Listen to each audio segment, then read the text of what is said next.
Jesus, Jesus. Y'all ever listen to that church music? Jesus, Jesus, Jesus. I don't know why I'm thinking about church music right now. Like, I'm random as shit. I wasn't even thinking about church music like 37 seconds ago. I started thinking about church music. I don't know why. Jesus, Jesus, Jesus, Jesus.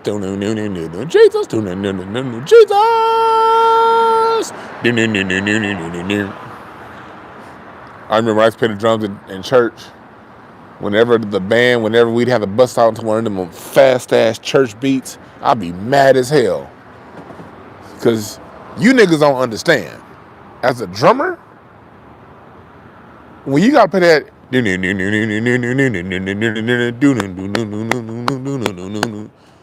that shit hurt. You be good at first, but then when they want to keep going and you playing that fast ass church beat and people catching the Holy Ghost and shit, that'd be funny because you be seeing Sister Alma and her wig be falling off when she catching the Holy Ghost, and it should be funny. But then after about a minute or two, after about the 38th Jesus, then your wrist be boiling. I don't know why I'm thinking about church music on this Thanksgiving Eve. I got a rule too, and my wife reminded me of my old rule. It's crazy when we've been married to somebody for so damn long. Hell, shit, let's go back to when we was friends. I told my wife this back when she had her ex-boyfriend. I appreciate that, Mamara Woods. I ain't got a PS5 yet. I've been so goddamn busy. I ain't been playing like I usually play. But my PlayStation tag is fuck you. PHUKYOU. You can still holler at me on the PlayStation 4. I'm gonna get a PlayStation 5 when I find the time. But my gamer tag on PlayStation is fuck you. PHUKYOU. People always ask me how did I get that gamer tag, because hell, I was one of the first niggas on PlayStation Online. That's how. But back to what I was talking about. Church, man. I was talking about church, right? Oh, and excuse me, I'm being rude. Welcome everybody in here. Welcome, welcome, welcome, welcome. Welcome. But church, man. Sometimes I miss playing the drums in church. November 24th. I think it was November 24th, 1491. Was it November 24th or November 23rd? Either one. That's when the Spanish Inquisition was complete of Moorish Spain. The final Moorish Empire was defeated. November 23rd or 24th, 1491. Thanksgiving was the next day. And it's basically thanks for getting these niggas out of Spain. And Spain ain't been shit ever since. Message to all you niggas, that people that want to get rid of the niggas.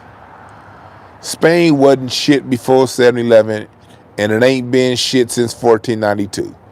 Only time Spain has been anything was when black people controlled it. That's where you get the building of the Alhambra. I want you guys to Google the Alhambra. That big ass beautiful building. I want y'all to Google the University of Toledo. Not Toledo, Ohio, Toledo, Spain. The University of Salamanca. These are beautiful, beautiful, beautiful buildings that our Moorish brothers and sisters built. But back to what I was saying, pre-Thanksgiving, something my wife told me that I forgot I said this shit. I've been married so goddamn long. But this go back to when I was single. My wife had a boyfriend at the time. We were still hella close, hella good friends. And I was Mr. Single, always down to mingle, you dig? And in my single days, hell, even the first 5 years I was with my wife, well, the first 8 years I was with my wife before we got married. Because we didn't get married till we was dating for 9 years before we got married. Hell, really up until we got married. I used to be in the nightclubs here in Hollywood all the time. I think some of y'all faithful listeners, y'all know the stories. But anybody who knew me personally between 2003 and 2013, if you needed to get into any club in Hollywood, well, any black night in Hollywood, I can go to other nights, but those nights were corny. I didn't go. If you wanted to get in basically any black night in Hollywood and you weren't a celebrity and you weren't a rich nigga, come with me. I got past the line and in the club, always. I just go to be in the club all the time. And I love going out Thanksgiving Eve. But I had a rule. Any chick I meet in the club the night before Thanksgiving, that is a smash and pass. That is not the chick you gonna settle down with. Why? Because I figured during my 20s, any chick that was worth anything, for me at least, I'm not judging. I'm older now. I'm in my 40s. I'm a little more wise and mature now. But in my 20s, my philosophy was any chick that I meet in the club tonight, the night before Thanksgiving, ain't worth keeping. Why? Because all the good chicks is at home with their mama, their auntie, their grandmama, or somebody helping to cook the Thanksgiving food. That was my personal philosophy in my 20s. Any chick worth being with is cooking the Thanksgiving food with some other woman in their family. And if she can't cook, she's cutting up the onions, she's cleaning and washing the dishes, she doing something domestic. That was my rule back then. And so I forgot all about that rule. But tonight when my wife was cooking Thanksgiving dinner, because she always cooks for me before we go visit my parents tomorrow, and then her parents later on, she always cooks for me specially. She reminded me I used to say that. And I forgot I used to say that. But I told her, shit, I was right. I married your ass, didn't I? What was you doing Thanksgiving Eve back in our 20s? You was at home with your mama now. Dwan, I was out in the clubs having a good time. But you was at home with your mama. See, my philosophy worked. I married the woman who, on Thanksgiving Eve, was in the kitchen helping out the family do something. If that wasn't you, I ain't judging you. I'm just telling you what my rule was when I was 23, 26 years old. That's all I'm saying. That's all I'm saying.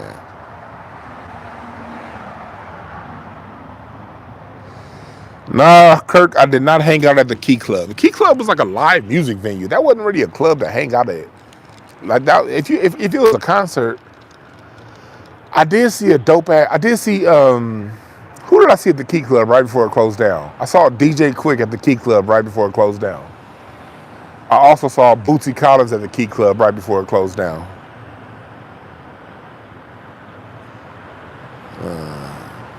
But what's up, Miss Analytical TV Experience and Podcast? What's up, Positive Influence Amir, Kenneth Berry, Quan?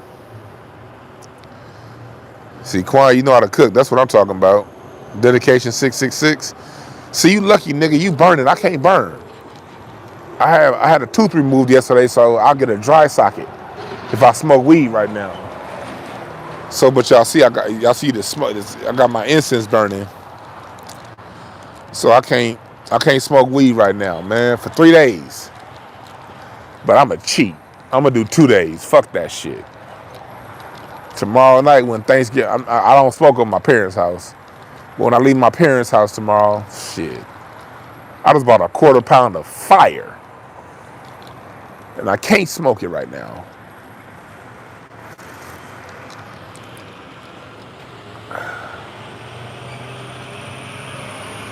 But luckily, one of my homeboys from high school, he makes weed ice cream. So he made me some mint chocolate chip weed ice cream. And that shit is fire.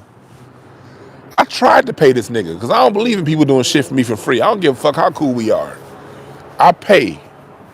If you do something for me, I'm going to pull some money out. I don't care if I got $10 in my account. If you do something for me, I'm going to give you $5. That's just how I get down. I'm trying to chase this nigga with the cat. I'm like, I texted the nigga 3 times today. Nigga, what's your Cash App? He will not tell me. So salute to my man Deontay. We go back to middle school.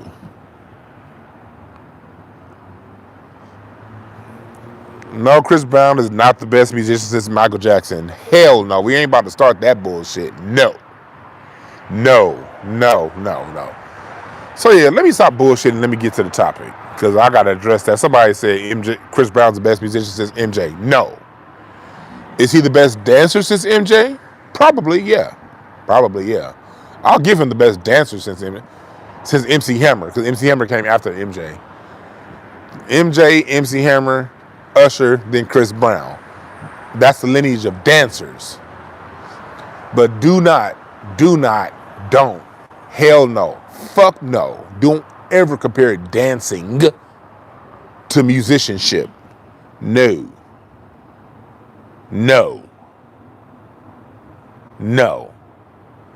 He comes in a line of dancers. Cab Calloway begat Jackie Wilson. Jackie Wilson begat James Brown. James Brown begat Michael Jackson. Michael Jackson begat MC Hammer. MC Hammer begat Usher. Usher begat Chris Brown. That's how it goes in the line of great black dancers. The last two I mentioned, Usher and Chris Brown, don't put them anywhere on the list musically with Cab Calloway, James Brown, or Michael Jackson. They are not there. No. Yes, MC Hammer was Michael Jackson. See, you niggas get confused. Y'all be like, oh, MC Hammer was rapping hip hop. Rapping hip hop is the same as R&B. Rap is just R&B with somebody rapping instead of singing. Same shit. Same music structure. There's no difference in music structure between R&B and rap. Only difference is in R&B somebody's singing and rap somebody's rapping. But musically, it's the exact same structure. Absolutely no variation other than the style of equipment that's used. But musically, it's the same shit. Hip-hop rap did not bring anything new musically. It's just more modernized equipment that was patterned off of the R&B sound, okay?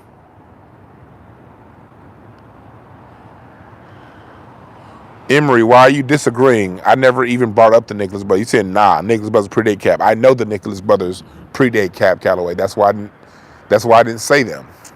I was going by individuals, not groups. If I was going groups, I would have brought in the Nicholas Brothers. I was going by individuals. All right? Listen closely, y'all. Listen closely. And that's another thing. Before I get started, please, everyone, when I'm talking, just listen. All right? Just listen. It be some people, like, I be looking at the comments after the shows and everything. I'll be like, I can tell, Nick, you didn't hear a goddamn thing I said. You just saw a title, probably listened to the first 2 minutes, and then you wrote a 15,000 page paragraph in the comment section after the video, like, I disagree. And then bring up a whole bunch of shit I didn't say. That happens in like almost every video. It's gonna be somebody that brings up a bunch of shit that I didn't say. Or they're gonna say I said something that I didn't say, then argue that point. Just FYI to anyone listening, don't be that dude, all right? Don't be that dude. Don't be that guy. Don't be that guy. I disagree, because you said ABC, and I say Z, Y, and X. Well, nigga, I never said nothing about Z, Y, and X. Why are you arguing with me? Happens every time after a video is posted. And then they'll be like, why are you mad at me? Let me tell y'all something else before I get going. I appreciate everyone who buys my merchandise. I do. I appreciate you. But let me tell you something. Buying my merchandise doesn't stop me from being a smartass when you say something stupid, okay? If I feel someone says something stupid, I'm going to address it the way I feel like it. Thank you for buying a t-shirt, but that does not buy my silence, okay? And if you say something stupid, you should be cool with me responding in the way I respond. And then go and buy another t-shirt when I'm done. People be thinking just because they bought a t-shirt that's going to just buy my silence. No, I'm a born smartass, all right? I'm a smartass nigga. And I don't just mean book smart. I'm a smartass. Yeah. God working on me, right? I'm an asshole sometimes. And I can definitely be a smartass. And I don't mind being a smartass on you if you say something stupid, whether you bought a t-shirt or not. You dig? So let's just make that very, very, very clear. No, I did not forget Jeffrey Daniels. I know Jeffrey Daniels was a great dancer. I did not forget him. He did not make pivotal music. He does not belong in this particular conversation. When it comes to black people and dancing, almost every black person can dance. Most black performers are also great dancers. I'm not going to name every single performer when I'm talking about this. We got to remember when you're talking about a particular subject. Let me give y'all some game real quick on presenting an argument. Mind you, let me put on my college degree right here. I don't flash my college degree often, but let me flash it real quick. Communication Studies, Cal State Northridge, class of 2005. Whenever you're talking about a particular subject and you're on a stream of thought, you want to use generally the rule is no more than 3 examples. 3 to 5 examples is what you want to use. The purpose of using 3 to 5 examples is to solidify your point of view, and you use those examples to go back to your original point of view. You don't name every individual, because if I named every individual, I'd still be naming names now, all right? And we would have never gotten to the point of what we're talking about. So when you're talking a stream of consciousness, you give 3 to 5 examples of what you're saying, and then from there, you go off into the details of what you're explaining. Because if you mention everybody, then you're never going to get back to the original point of what you're talking about. Okay? I could have said Sammy Davis Jr. I could have brought up Sir Nose Devoid of Funk from Parliament Funkadelic. I could have brought up the group Heat Wave. Heat Wave with some good dancing ass niggas. It's about 200,000 other names I could have brought up, all right? But when you're in my position and you have to give a particular stream of thought regarding a particular subject, you limit your examples to 3 to 5, and then you expound on that from there. And from there, you encourage the listener to do further research if they want to know more. Got it?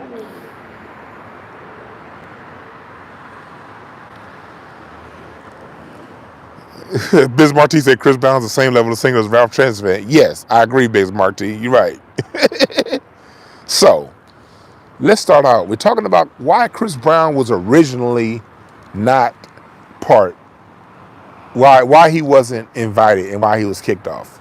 I'm going to start off by saying, musically, I do not value Chris Brown's music. I'm not a fan of his music. Chris Brown dropped. I'll never forget when I first heard the song Run It.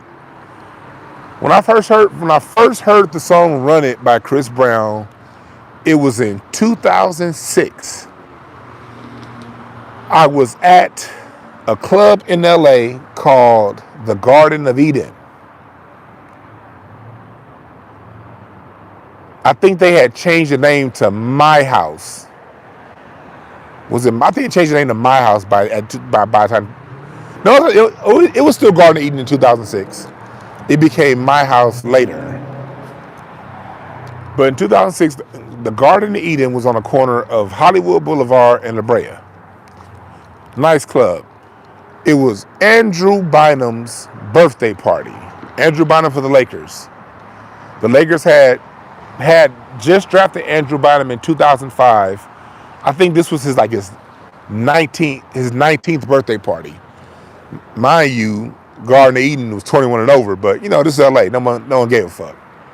I was at Andrew Bynum's birthday party at the Garden of Eden on a Sunday night in the club, and then the song came on.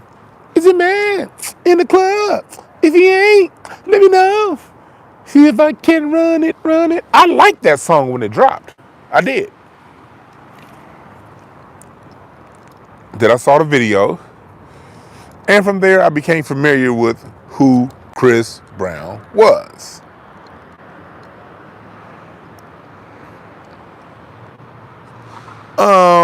So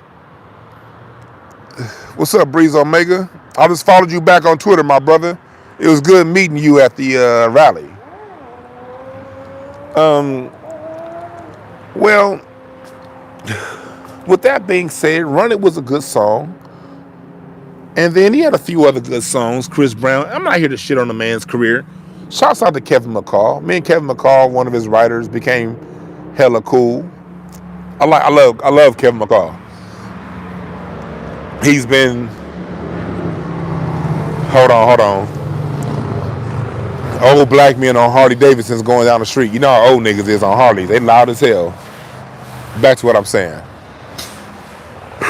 Musically, when you're dealing with R&B of the 2000s and the 2010s, musically it has very little value.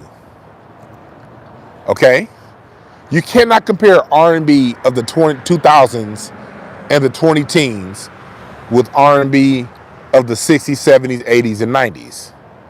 The 90s is when it started to really go bad. It started to go bad in the 80s. It started to really get fucked up in the 90s. So by the time you get to 2000, you don't really have R&B anymore. You got, if you buy my Black American music tree, what I call hip hop and B. Basically a hip hop, a rap, 4-bar loop over somebody singing. So I'm gonna start off by saying I'm not the biggest Chris Brown fan musically. Most of his music is trash. He uses auto-tune. The minute you start using auto-tune, you're no longer a fucking singer to me. You're just somebody talking through a goddamn microphone that's gonna hit the notes for you. You cannot compare Chris Brown musically to Michael Jackson. You can't. No. Hell no, fuck you if you try to. I will be very disrespectful to you if you try to compare Chris Brown to Michael Jackson musically. Not because I dislike you, but because I love music so much for your bullshit ass lies to take root, okay? When Michael Jackson was learning the song Wanna Be Starting Something on the Off the Wall album, Quincy Jones had to give... Now, Wanna Be Starting Something was Thriller. Quincy Jones had to give Michael Jackson vocal... He had to give him vocal scales to practice in order to be able to climb up and hit those notes and come back down. Just go back and listen to Wanna Be Starting Something by Michael Jackson if you really want to understand how great of a singer he was. Michael Jackson was as great of a singer as he was a dancer. That's why I don't let people compare Michael Jackson to Chris Brown and Usher. Usher and Chris Brown were both far better dancers than they were singers. Now, their music was catchy, but they came in during a time where R&B had been dumbed down to the point you niggas will buy anything. So don't confuse a catchy song with the ability to sing. When you listen to Wanna Be Starting Something by Michael Jackson, when he goes, I sent my baby to the doctor, what if he... You see how he goes up and... Just listen to that. And how he goes up and down the scale from his diaphragm to falsetto. Michael Jackson had to hit each one of those notes in those runs. There was no auto-tune to fix it for him.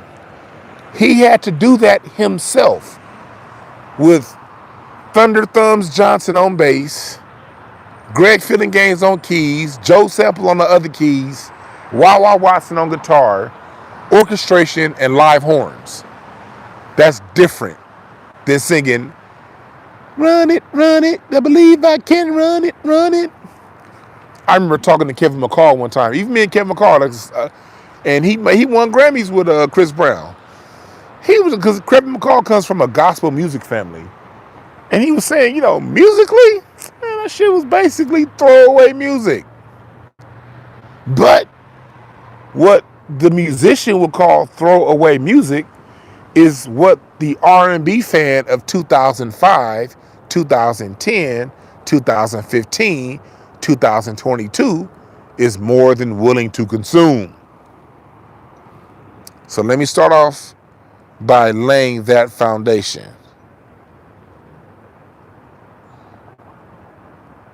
But I'm mature enough to know that even though Chris Brown isn't my taste, even though I don't really like his music, that's my preference. I'm not God. You get to decide what you like, not DwannBrown. I just give you my opinion based off of my historical perspective. So, with me never liking Chris Brown's music other than that first song when it first dropped, and that night at the club, I'll never forget that. That's one of my favorite nights at the club too. Andrew Biden's birthday party, because we had open, it wasn't open bar, but Dwan had open bar.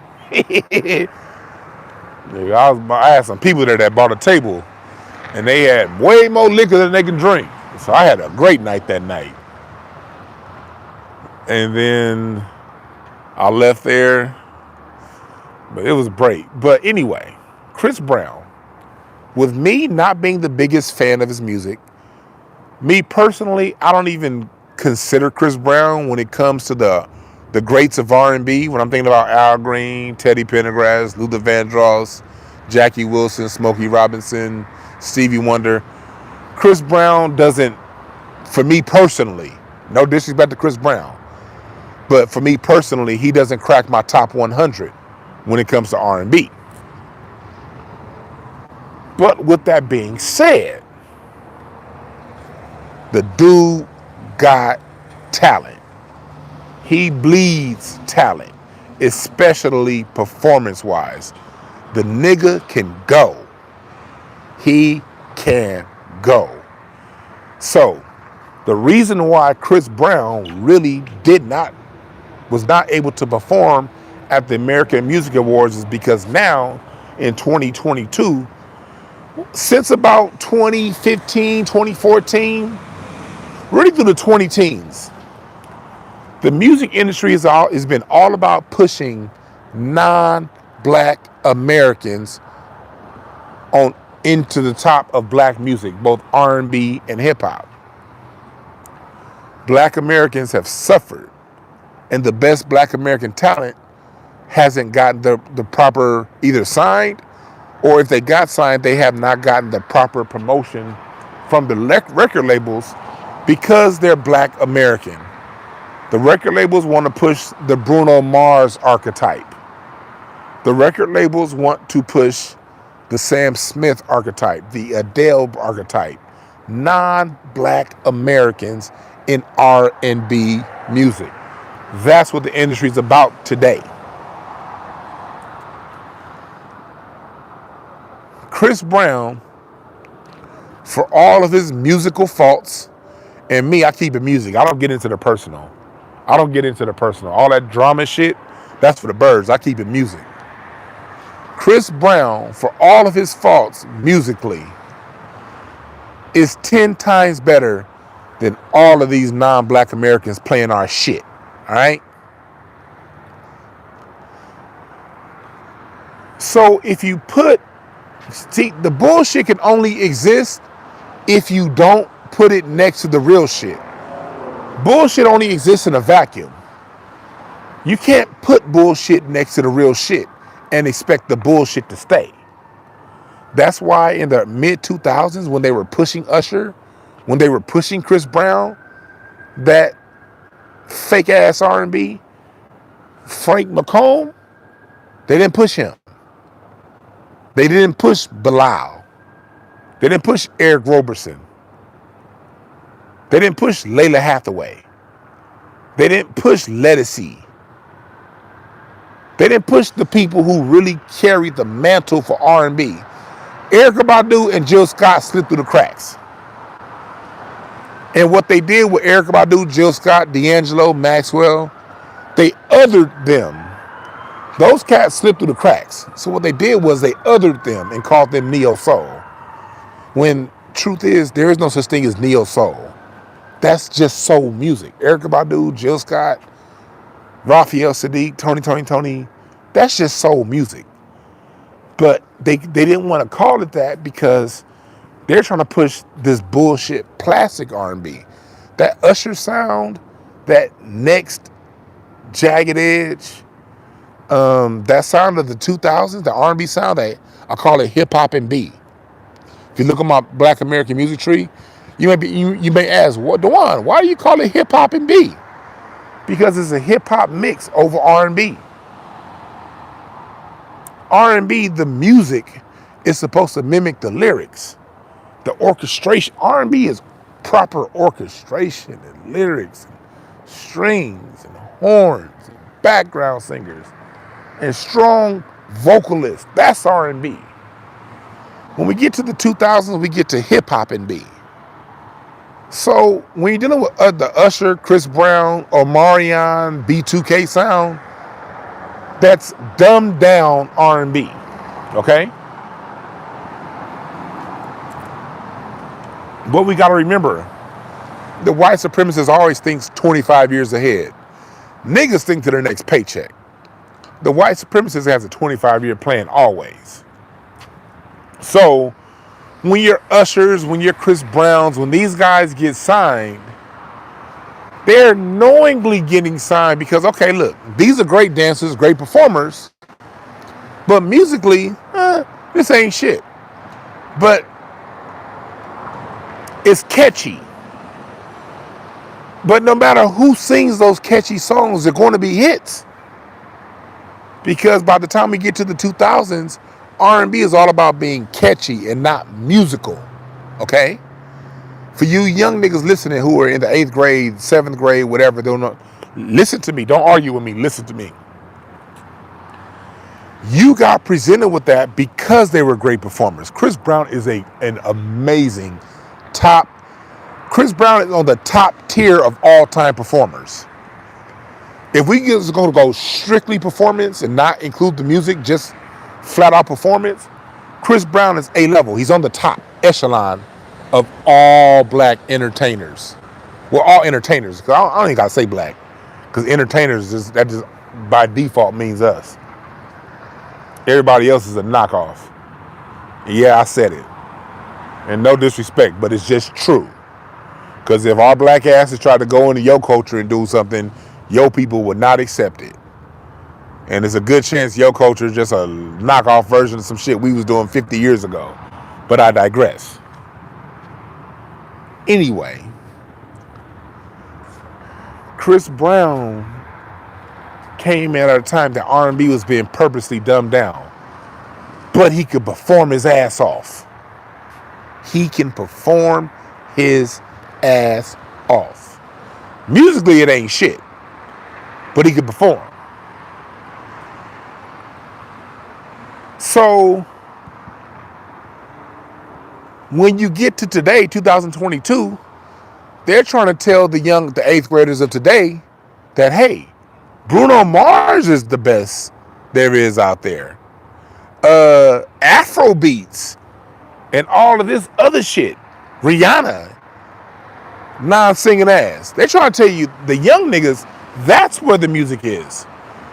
So what happens if you bring a Chris Brown out and put him next to these sorry ass artists of today?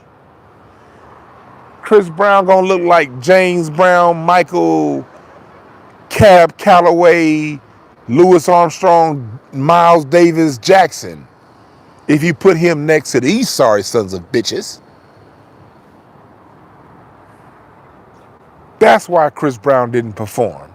Yeah, on the other end, they use his issues with his fight with Rihanna. And that, of course, America, these white supremacists ain't never going to miss an opportunity to bring up a black man who made a mistake at one point in his life.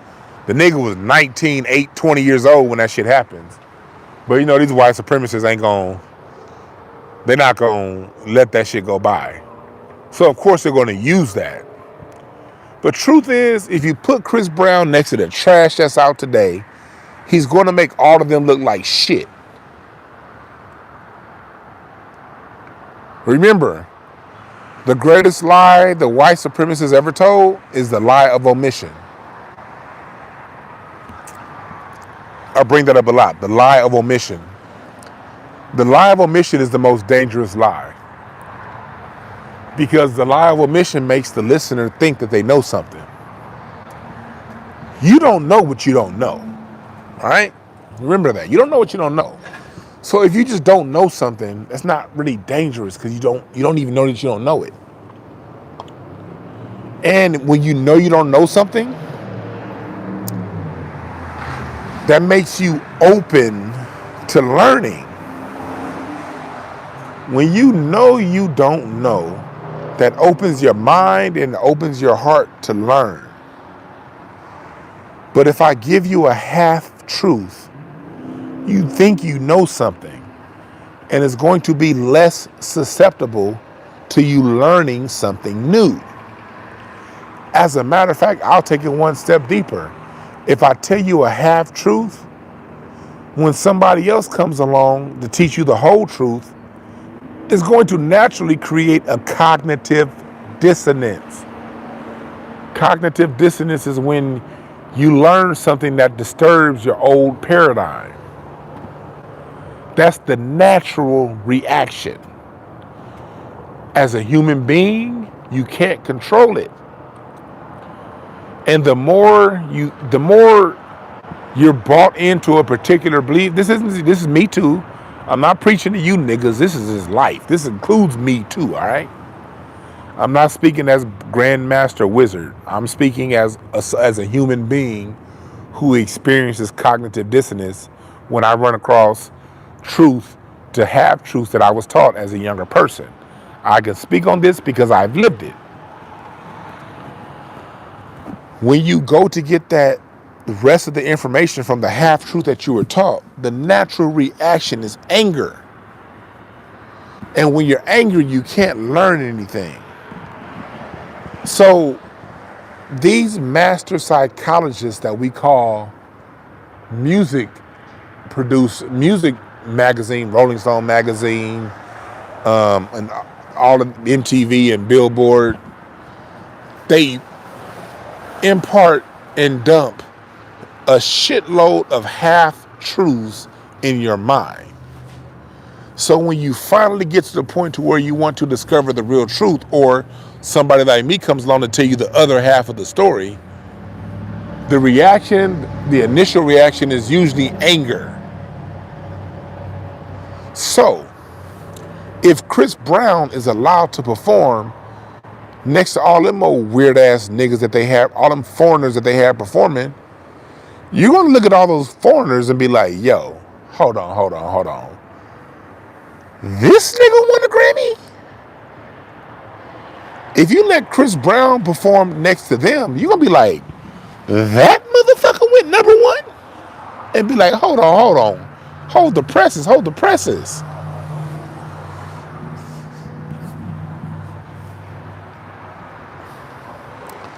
See, Chris Brown is somebody that they don't want to push harder. Remember, the reason why Usher has his profile now, they were trying to push. Look, let's go back. Let's go back to 1994, 1995.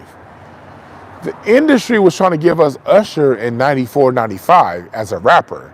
A lot of you niggas don't know. Usher's first record, he was rapping. I know because my brother used to always play that shit.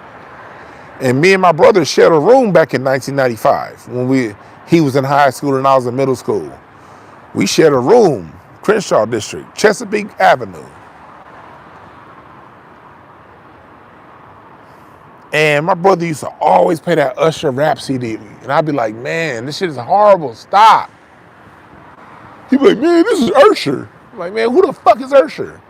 This little 14-year-old rapper? I'm like, well, nigga, get this nigga off my goddamn radio. And they was pushing him. Usher didn't really go to that next level until 2000. He had some hits in the 90s. He was good. He was hot.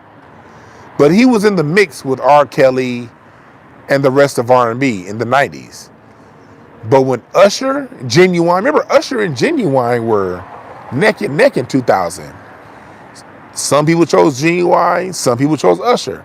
Usher and Genuine were on the same level in 2000, in 2001. What happened was September 10th, 2001. September 9th. September 9th, 2001.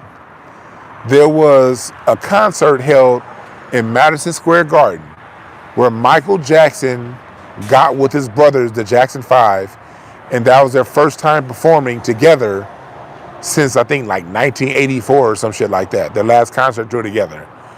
They had, the Jackson 5 hadn't performed together in 2 decades. So they had a special concert for Michael Jackson. This is around the time his Invincible album dropped. And Michael Jackson had a show on CBS. I have a great fucking memory. Don't fuck with me, all right? I have a great memory. Don't fuck with me. Michael Jackson had a concert, a CBS special, that Sunday before 9/11. 9/11 was a Tuesday. I know it was a Tuesday because I was at school. No, what was it, a Monday? 9/11 was either, 9/11, 2001 was either a Monday or a Tuesday. I think it was a Tuesday. Or it could have been Monday because I was at school. And I went to school Monday, Wednesday, Friday. And I went to work Tuesday, Thursday, Friday, Saturday. So it must have been a Monday. So this was 2010. I mean, this is September 10th. This is September 10th, 2011. Michael Jackson had a concert, Madison Square Garden. Usher, Luther Vandross, Justin Timberlake, the NSYNC. They launched them that night too. That's when NSYNC, that was the night NSYNC went ahead of 98 Degrees. Because at the time, NSYNC, Backstreet Boys, and 98 Degrees were all on the same level. But they used that night that they dedicated to Michael Jackson to push NSYNC, i.e. Justin Timberlake, and Usher ahead of the pack. Both, they were allowed to dance on stage with Michael Jackson.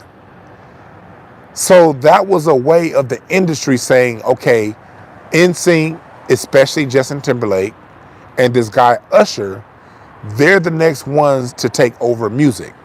That was the greatest thing that could have happened to Usher. But because before that night, he and Genuine were on the same level, perception-wise. Nigga, Pony was a much bigger song at that point than anything Usher had done. I'm gonna say much bigger, but it was right there. NSYNC was in a battle with 98 Degrees and the Backstreet Boys. But that night when Michael Jackson, see, they use these award shows to push agendas. And that's something that we as black people have to understand. And that's why, me personally, I don't fuck with award shows. I don't fuck with these, any kind of concert on CBS, NBC, ABC, or Fox. Anything, you can guarantee the primary objective is to push an agenda. Let's remember that. These particular, whenever they're using an award show or a CBS special or an NBC or ABC music special, the primary, number one,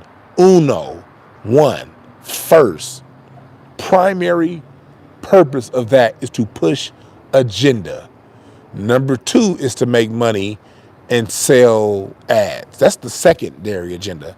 The first agenda is to imprint in the minds of the young and impressionable and the masses overall in general who the next star is we plan on making. So we saw the stars that they were planning on making that night when Usher got on the stage and Justin Timberlake. And we saw how not good of a singer Usher is. If y'all go back and watch that show, he performed and he tried to sing with Luther. What made Usher try to go vocally run for run with Luther Vandross? I don't know. But if you want to know the difference between a singer and a singer, go and watch that exchange between Usher and Luther Vandross. You got to hear the difference in talent when it comes to singing ability. And I don't want to hear, well, Luther was older. Luther would have dusted Usher if Luther was 15 years old. He still would have dusted Usher's ass vocally. He dusted the shit out of Usher. But Usher got all of that camera time because they were trying to put, and I remember that concert happened in when I was 20 years old. The Lakers had just won the championship in 2001, beating the 76ers 4-1 in the finals. Sixers won the first game when Allen Iverson stepped over Tyronn Lue. That was a great summer for me because that whole summer, my Lakers won the championship. 2001 was when I got my first car. I got my first car Martin Luther King weekend, 2001, a 1991 GMC Jimmy. I got that whole Martin Luther King weekend, 2001. So this is my first year. I'm in my own ride. I'm loving. 2001 was one of my favorite years of all time. Great fucking year for me. I remember I was 20 years old, but I remember when that concert happened, I was like, I get Usher being here, but because at the time I didn't understand how propaganda worked. I was like, why ain't Genuine on this show? And where's R. Kelly? I remember thinking that at the time. Well, I was saying, okay, R. Kelly just pissed on somebody last year, so maybe because he pissed on that girl, maybe that's the reason why he not here. That's what I was thinking. But for the life of me, when that concert happened, I could not. Why ain't Genuine here? Later on, I get it. I understand how propaganda works now. I didn't then. As a matter of fact, my propaganda course that made me really understand propaganda, I took it that year in college. That was the year I took propaganda, 2001. I took like 4 different propaganda classes. But that was my first propaganda class. And so I started to kind of understand it then. So why am I saying all this? These shows like the AMAs last night or a couple nights ago, that show wasn't about Michael Jackson. That show wasn't about, they don't like Michael, they hate Michael Jackson. Go listen to the History album. Go listen to my breakdown, Michael Jackson, the Militant, incenseandashtrays.com for those of you who don't know. And I apologize to the chat room. I haven't looked at y'all in about 20 minutes because the niggas cooking right now. I can't look at you niggas and cook at the same time. Well, anyway, Michael Jackson, these award shows are created and done. These not only award, but whether it be award show, benefit show, celebration show, if it's on CBS, NBC, ABC, Fox, or any of the mainstream nationally syndicated networks, the primary number one, singular purpose is to push a narrative and propaganda. So we're living in a time that the Black American is being X'd out of the music that we created. And they're telling us hip hop. See, they're over celebrating hip hop right now. Why are they over celebrating hip hop? Because the purpose of them over celebrating hip hop is to get your black ass focused on hip hop and to make you forget that you created literally everything else that's being played out there. EDM, that's your black ass. Neo soul, that's your black ass. R&B, that's your black ass. Country western, that's your black ass. All these forms of music that the world is playing around the world, K-pop, that's your black ass. They don't want to bring that shit up, that's your black ass. So they right now they have us overindulged and overemphasized on hip hop. When hip hop is just a small part of everything that we've created. So going back to why wasn't Chris Brown allowed to perform at the AMAs? Because if Chris Brown performed, these fraudulent sucker ass people that the music industry is pushing, you won't believe it. You're gonna be like, why would I listen to this shit when look at this dude over here, he's still creating hits. See, they could bring Usher and Justin Timberlake around for Michael Jackson because Michael Jackson, Luther Vandross, and the old school cats that they had at that show, they can stand on their own. Usher was never a threat to Michael Jackson, so we're going to use Michael Jackson to push Usher's career and NSYNC. But when you're dealing with these artists of today that they're trying to push, can't none of these immigrant artists fuck with us.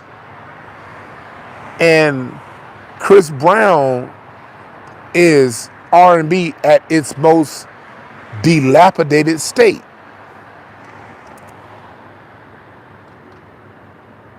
Chris Brown is the lowest form of R&B from foundational Black Americans. But even at the lowest form, it's still far more supreme than the bullshit that they're trying to give us today. Even at our worst,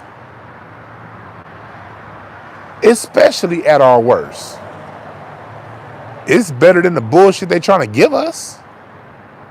So hell no, they couldn't have Chris Brown next to these bullshit ass artists that they trying to push today. No.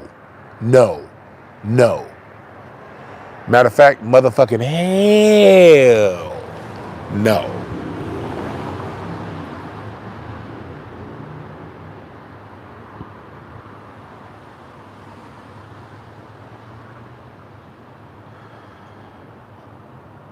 So understand that.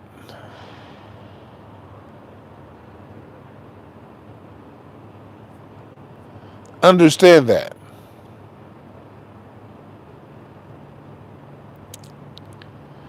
They're not just, Emery, we don't play the gender divide here. They're not just blocking the ladies, they're blocking Black people. No disrespect to you, my brother. I appreciate your comment. And I agree with your comment. But they are blocking the ladies, but they're blocking the men too. Corey Henry should be the number one cat in R&B right now. That brother could play his ass off on the organ.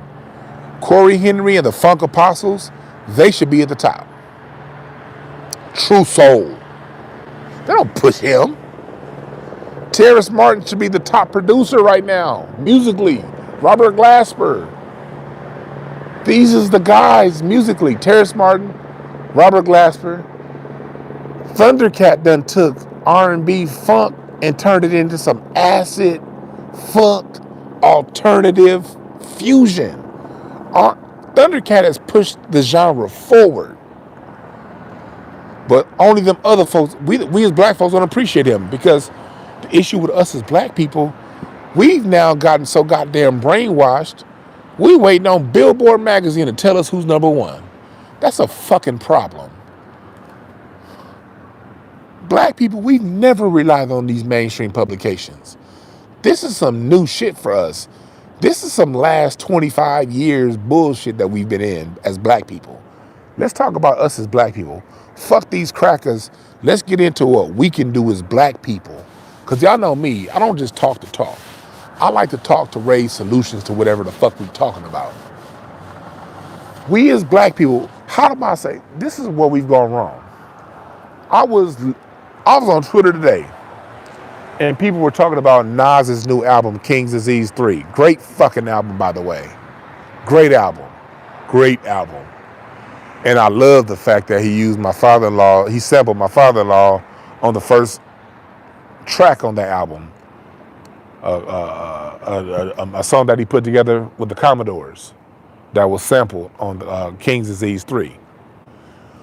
But the alarm that I heard was people are talking about Nas's album sales and his charts. That ain't hip hop. Hip hop at its best ain't about no fucking charts. Illmatic was one of the greatest albums ever. It was one of the greatest albums when it dropped in 1993. But Illmatic didn't outsell, wasn't at the top of the record charts.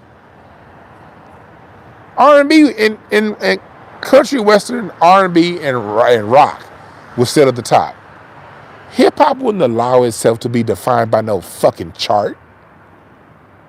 Black people, we've always ranked music on how it makes us feel, not no goddamn chart. But in the last 25 years, we as a people, we've bought in to white people's charts. And the minute they saw us buy in to their rankings, they started poisoning our fucking music and giving us trash ass music and saying, hey, but at least it ranked number one. Niggas talking about Beyonce and Jay-Z's Grammys. Fuck a Grammy. Grammy don't mean shit.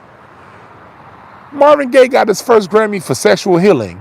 Sexual Healing was Marvin Gaye's worst song that went to number one. Out of all of Marvin Gaye's hits, you'll give him a Grammy for Sexual Healing? That song was cool, but Marvin Gaye had 20 years of hits of great music that's still more relevant than Sexual Healing.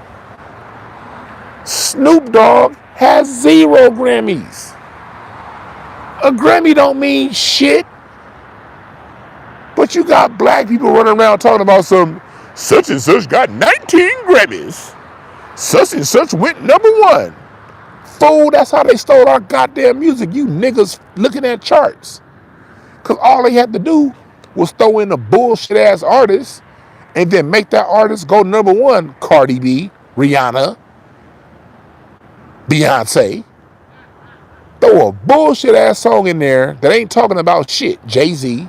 Spend your money on hoes and clothes, and we gonna tip the scales and send this shit number one. And my generation, I'm a millennial.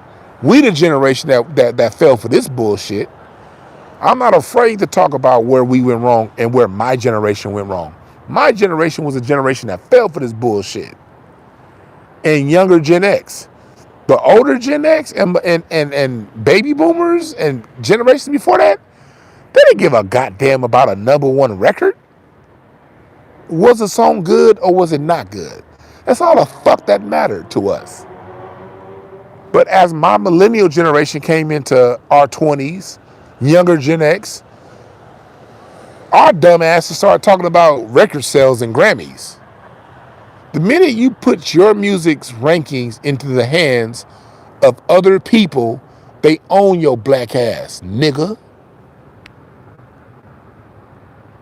No, I'm not more Gen X. I'm a millennial. Don't put me in Gen X. I'm a fucking millennial. 1981. I am a millennial. I am a millennial. Nope, don't put me in Gen X. Gen X is Gen X. I'm a millennial. It's just that you've been so poisoned by society to believe that the millennials don't know how to think. When you get a smart millennial like me, you thinking, oh, you can't be a millennial. No, I'm a millennial. And most millennials are like me. Millennials are independent thinkers. I'm a millennial. Now, if you have a negative connotation for millennials, you got to handle that. But I'm a millennial. Don't put me somewhere else because you have a different kind of negative connotation on what a millennial is. I'm a millennial. But we millennials dropped the ball in a lot of ways, putting our faith in what Billboard magazine says about our music. Rolling Stone magazine. Fuck Billboard. Fuck Rolling Stone. Fuck the AMAs. Fuck the Grammys. Fuck all these crackers talking about our music. Fuck all this shit. Because we started putting our faith in them motherfuckers, And they started giving us bullshit ass, jive ass artists in replacement. Meanwhile, see, me personally, I didn't fall for this trap. I say we, but I didn't fall for this trap. I can say that. When I was 21, 22, I was listening to Jill Scott, Common. When it came to rap, I was listening to Common, Like Water for Chocolate, the B album. I was listening to goddamn Snoop, Ice Cube still, Laugh Now, Cry Later, and Blue Carpet Treatment, both dropping 2006 and I was 25. I was listening to Erykah Badu. I was listening to Raphael Sadiq, nigga, Maxwell, Music Soul Child, Raheem Devon. Oh, that's what I was listening to. I saw the shit happening right in front of my eyes. I'm like, hell no, you ain't about to get me to listen to no goddamn Usher. Doo doo doo doo doo doo doo doo. Now when we have Bilal over here, Bilal's voice is an instrument within itself. You can't get me to listen to no motherfucking yeah doo doo doo doo. When you got Bilal over here creating real fucking music. I looked at people my age as dumb as fuck when I was 23, 24 years old. Listening to that bullshit. When niggas my age, when I was 25, and niggas was listening to motherfucking Nelly and the goddamn, all that bullshit, I'd be like, you niggas is dumb. This is some straight up airhead ass music. Straight up airhead music. The 2000s was full of airhead, dumbass music. And I'm saying that I was in my 20s. That music was targeting me in 2004. That music was targeting me. And I was like, hell nah, you ain't about to get me to accept this shit. Not with no little bullshit ass 2-bar loop and somebody barely singing, whispering. Fuck no. They were targeting me, but I wasn't dumb enough to fall for that shit. I'm like, nah, y'all gonna give me some real music. I don't care if I gotta go on Napster and find somebody. I'm gonna get some real music. I had to go out and find Frank McComb. I had to find Eric Roberson. I'm over here wondering why are they not playing Eric Darius? Why are they not playing more Blue Cantrell? What happened to Tweet? Tweet did music right. They released that one song from her. There goes my hand up. But Tweet has so much greater music than that on her albums. I'm like, I remember when I was 22 years old. Why ain't you guys playing more Shantae Moore? What happened to SWV? These was the questions I was asking when I was 22. Why y'all giving me this bullshit? And we still, what happened to Melba Moore? What happened to Stephanie Mills? Why ain't they releasing albums no more? I was asking these questions when I was 22, 23 years old. Why y'all give me this shit?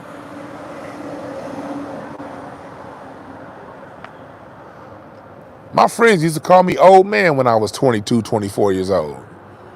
But I knew. I was like, no, I'm not going to accept this.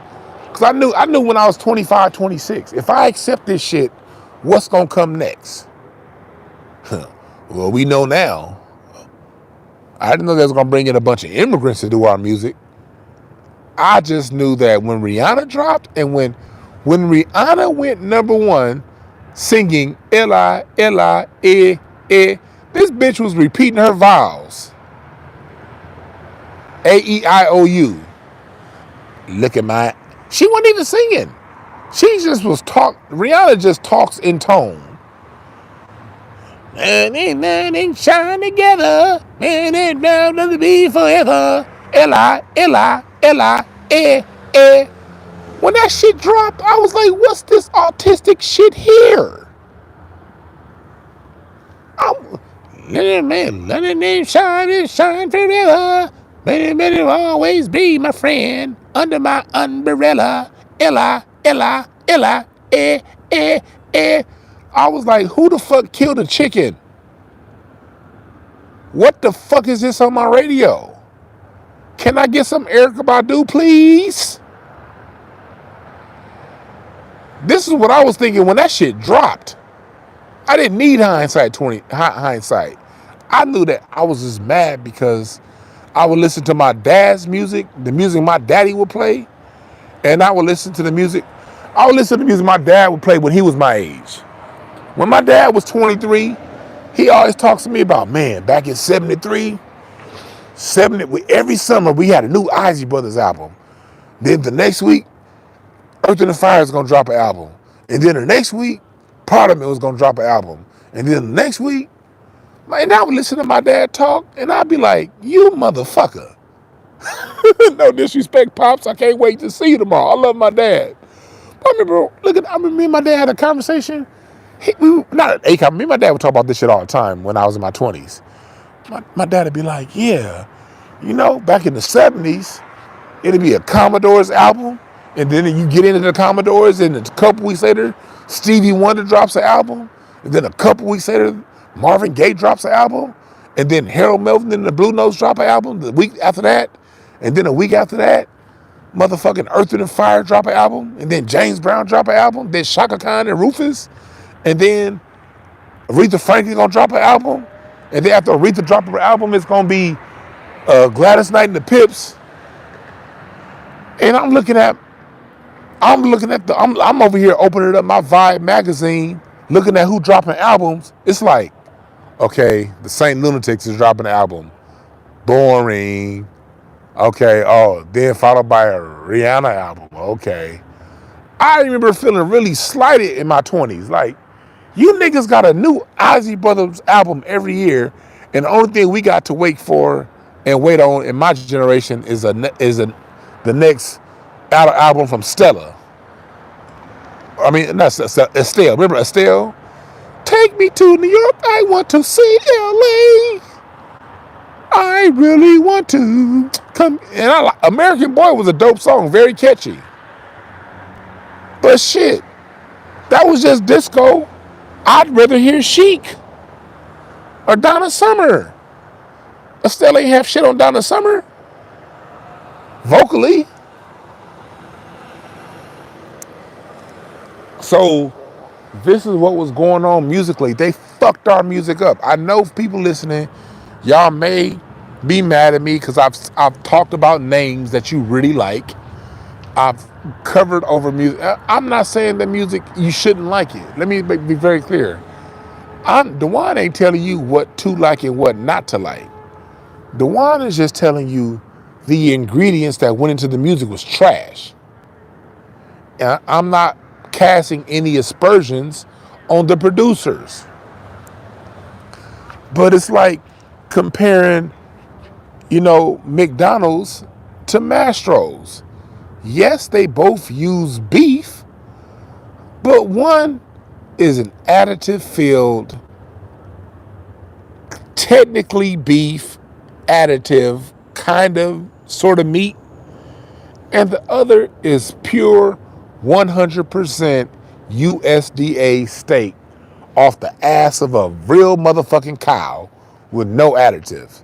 They different. Both. Don't get me wrong, a Big Mac, I still want a Big Mac. I don't eat beef no more. But I still be getting the taste for a Big Mac. I'm not saying that you wrong for liking a Big Mac. I'm not saying that at all. What I am saying is they changed the ingredients on us. And I'm not cool with the change. I'm a music lover. I love music to my heart and my soul. So when you fuck with my music, that's like fucking with me. I'm like Big Worm. Playing with my music is like playing with my emotions. I'm dead fucking serious. Playing with my music is like playing with my emotions. So I ain't here to say you wrong for liking Usher. I'm not here to say you wrong for liking Chris Brown. I'm not even here to say you wrong for liking this new bullshit ass music that's out today. But they changed the ingredients on us. So the quality of it sucks. I always say, I wish I could go back and remake a lot of the music from the 90s and the 2000s with live instrumentation and live orchestration. That would be something I would love to do. Because the producers put together good music. Most of them still put together good music. But the music was done on a computer. I would love to say I wouldn't change a thing about some of these songs. Well, Usher, I would. That doo doo doo doo. I get rid of that shit completely. I keep the song, yeah, but I'd bring in some violins, some trumpets, some horns, nigga, some background singers, and make it rich. I throw out that McDonald's beef and bring in that motherfucking steak, nigga. That's what I'm about. Let's get rid of this Burger King Whopper beef, and let's bring in some motherfucking Omaha filet mignon steak. Yes, it's still beef, but it's two different worlds. So, to finish off this point before I get to you guys' comments, so if you've been making comments the last 40 minutes, I promise you I haven't seen it. So if you want to retype your comment when I'm done with this particular stream of thought, go ahead and retype your comment or your question. If you have any questions, when I finish this last part, retype your questions because I have not looked. And I looked at the screen maybe twice in the last 40 minutes.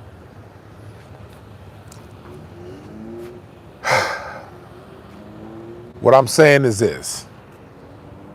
This is what I want to conclude what I'm saying about Chris Brown. Chris Brown, although I do not like the quality of his music, I'm mature enough to know that Chris Brown is still a guy. Performance-wise, that nigga is a guy. So, if you put that guy in a performance next to these people, you're gonna really show the differences between what they have to offer and what we as Black Americans have to offer. It ain't close. The only way they can sell their bullshit ass agendas and their bullshit music and their bullshit artists is to not have us around. The lie of omission. That's the most powerful lie the white supremacist has lied to your black ass about.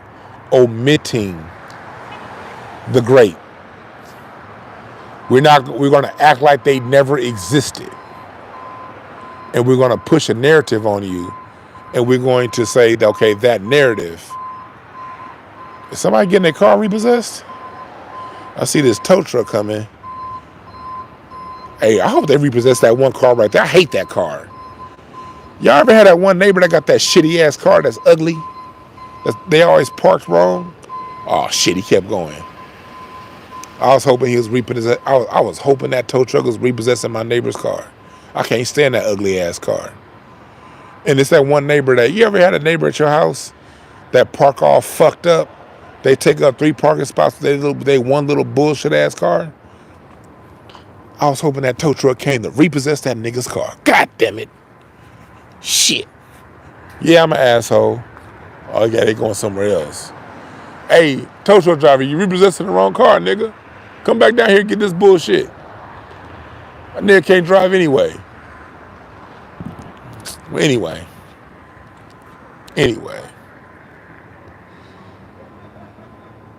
So, Larry Smith said, yeah, hell yeah. Hey, the Repo Man from WWF? Hell yeah.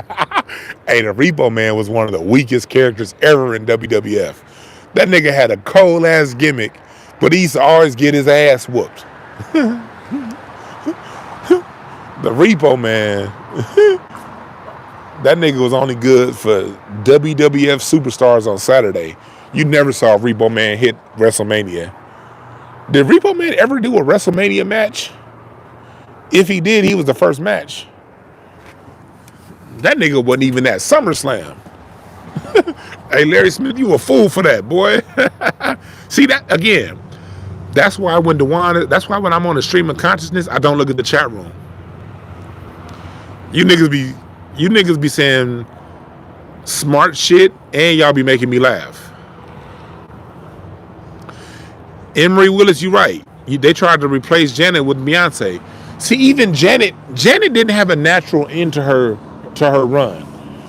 They didn't allow Janet's run to end naturally. They allowed that white boy to molest her on stage in front of all those people by pulling her titty out and blaming her. That's what they did. They allowed that white boy, Justin Timberlake, to molest Janet Jackson on stage. And they turned around and blamed Janet Jackson for that white boy molesting her. And that's what ended her run at top. Janet Jackson didn't bump. Beyonce didn't bump Janet Jackson out the way. Janet Jackson was removed so Beyonce could exist. Because remember, Beyonce in 2004, wasn't that 2004 when her titty got ripped out? Beyonce was just coming off Destiny's Child. She done that Austin Powers movie, Goldmember. They were really pushing, they were really trying to put Beyonce in the movies and put her into that Janet role. But Janet's a cold bitch. You ain't gonna move Janet Jackson out the way. So they had to have that white boy pull her titty out the Super Bowl, and they blamed her for it. And that's what got Janet Jackson off the top and allowed space for Beyonce to run. Always remember history as it happened, folks. Remember history as it happened.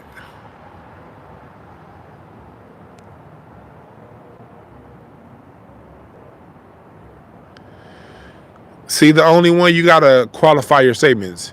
You say Burger King is what most people want. No, Burger King isn't what most people want. Burger King is what's most accessible to the people. All right? If you make prime rib as affordable and accessible as Burger King, people are going to choose prime rib over Burger King. The reason why Burger King gets more sales than prime rib is because prime rib is more exclusive. You can't get a prime rib bone-in steak at a fast food restaurant. You have to either cook it yourself or go to a fine dining establishment to get it. I guarantee you when we go to Maggiano's, not Maggiano's, that's an Italian spot. But if you go to the Palm, Mastro's, Lori's Steakhouse, even Houston's, they all serve Cheesecake Factory. They all serve burgers too. But in those establishments where people can afford the burger or the prime rib, people choose the prime rib. People choose the filet mignon. Those who can afford the difference and who are in that environment. Whoppers sell more because they're more easily accessible. See, the difference was in the 70s. In the 70s, they left black music alone. Black music was just a moneymaker for them. They just gave the black producers and record labels a budget, and that budget was enough to create premium orchestration and marketing at the same time. What happened as you got into the 80s, they took the budget. You no longer had a budget to order a string arrangement for your song. And as the 80s progressed, now the budget gets tighter. You now go from, okay, I can't get a string arrangement, but I have a live band. Now you can't afford a live band. You got to get a program drummer. Now we're going to take away the horns. At least as the 80s went along, they would at least give you a saxophone solo. Yeah, I remember every 80s song had to have a saxophone solo. It was always some nigga with a shag singing, and then it was going to be a 4 to 8 bar saxophone solo. So by the time you get to the 90s, they replaced the saxophone solo with a rap solo. They replaced the drummer with the drum machine. No more horns. No more string section. Our music was taken away from us slowly. Remember that, black people? There's a cause and effect relationship between everything that happens. We're so trained to judge the effect, we don't look at the cause. Yes, Burger King sells more Whoppers. Yes. The difference is, in the 70s, All of the music was steakhouse level, but it was produced in a fast food to where it was consumable to the fast food purchaser. It was steakhouse music at a fast food price in the 70s. That's why when you listen, whether you're listening to the Spinners, the Isley Brothers, Parliament Funkadelic, Earth and Fire, you're getting steakhouse music at fast food restaurant prices. In the 80s, they said no more of that. You niggas are too good with your music. We're not going to give you the budget to create steakhouse music anymore. We're giving you the budget to create fast food music. And because we black, we do what we do with the budget. But it's different ingredients we're talking about here. Remember that. And then the white supremacists will come along and be like, well, this fast food music, that's what sells the most. Let me tell y'all something. The music listener, see, I'm part of the 1%. I'm in the 15 to 1% range. The 85% are going to buy whatever the fuck the industry is selling. It don't make you slow. It don't make you stupid. I'm not here to judge. But 85% of music listeners are going to buy whatever the fuck the industry is selling. They're not going to critically think about none of it. They're just going to consume it. Because as a human, we need music. We need music. Capital N-E-E-D. Need it. We can go without movies, but we can't go without music. Even if you don't even like movies like that, music like that. Your favorite movie wouldn't be shit if it didn't have music to go along with it.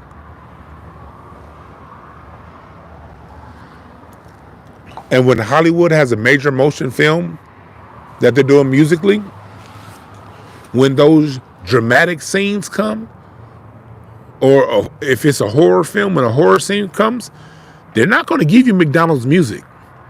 They're not going to give you some dickhead playing a keyboard with a string arrangement. No. Go back and watch your favorite movie, whether it was created 50 years ago or whether it was created yesterday. When it gets to the point of drama, the music that's going to accompany that scene is going to be full live orchestration. If you think I'm bullshitting, test me. Any statement I make, I gotta test it. If I have a major budget film, now you may play some bullshit ass certain music on the lighter scenes, but when the scene gets dramatic in a movie, you're going to get a 72 piece orchestra to play that out. Because the producer and the director of that film needs you to feel that scene. You're not going to feel somebody playing a keyboard underneath that scene in the movie. You're not going to feel that scene, and they know it. So they get composers to orchestrate live orchestration because they know what music is. What do I always say music is? It's the 4 elements of life: earth, air, water, and fire. Just like my cards, when I read my cards, the cards mimic the 4 areas of life: earth, air, water, fire. Earth, drums and bass. Air, vocals and keys. Water, piano arrangements, harp. Fire, horns. Wind, string arrangements. 4 elements of life go into music. And when you take away the live musicianship, and you replace it with a keyboard or a computer, you've now gone into artificial intelligence, not life. Okay?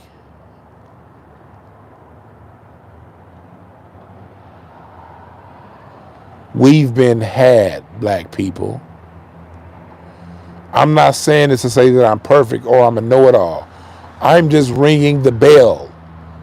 But I was ringing the same fucking bell in 2002. on Yahoo Chat. I was ringing the same bell on my Black Planet page in 2001.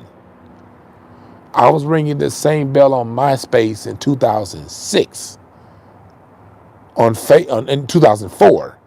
On Facebook in 2006, I was ringing this bell. I was ringing this bell on Twitter in 2009. I was ringing this bell on Instagram in 2010 and 11.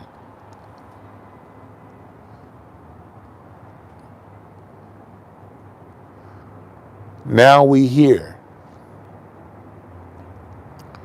I'm just trying to raise awareness, because one thing about black people, this is my slogan, and quote DwannBrown if you ever say this shit again. Black people ain't stupid. We just are misguided, misdirected. We're not stupid. We're just misdirected. It's my job to put us back on course. And I feel the only thing I need to do to put us back on course is to raise an idea. Because all niggas need is a notion. Once black people have a notion, we move. My job here is just to give you the notion. Some will move, some won't. I don't give a fuck. I'm just putting it out there.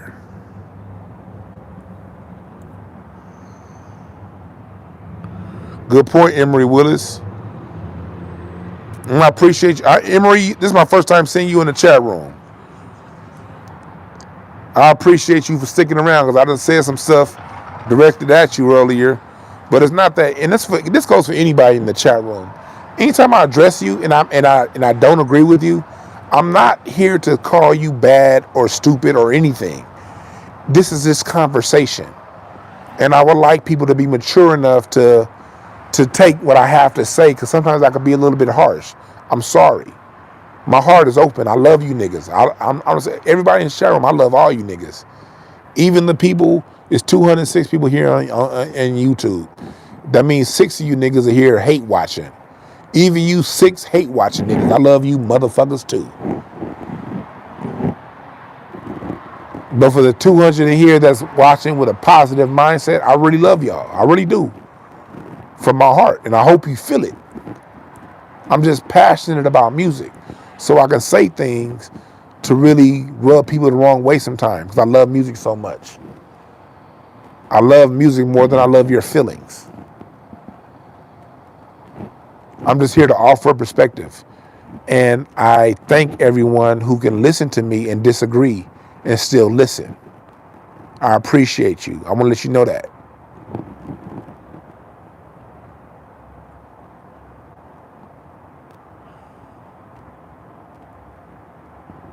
So,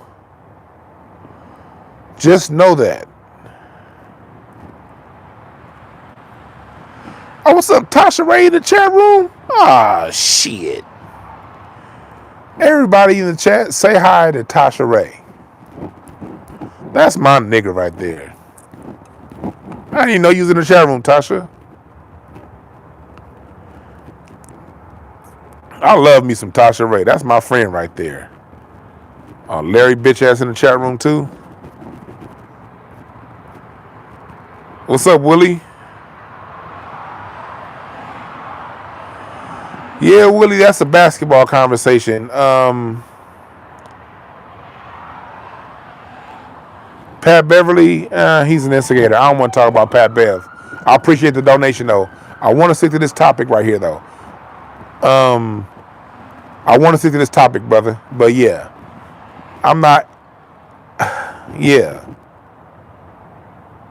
Are you in Boston, Tasha?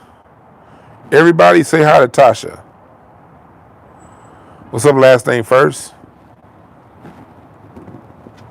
Tasha's my homie. I love me some Tasha Ray. That's my nigga right there. Every time I call Tasha, we be having some dope ass comment. Me and Tasha be on the phone talking for like forever. That's why I love my wife so much. My wife knows that I have a bunch of female friends. And my wife does not trip. My wife is on the other side of this door right now. Matter of fact, my wife is probably watching us live. She be watching me live all the time. She was gonna be in the comments. Cause she be, but my wife know I got a shitload of female friends, and Tasha one of them. Matter of fact, Isha asked about you, Tasha, about a month ago. Isha just asked, how's Tasha doing?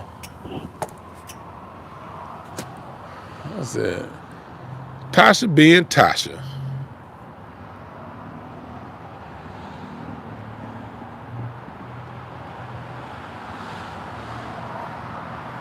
Yeah. You in Boston? You on East Coast time. Shit. Tasha lives like a mile from me, and we don't hardly ever get to kick it no more. Me and Tasha used to kick it back in the day. Tasha lives like right down the street from me, and we don't.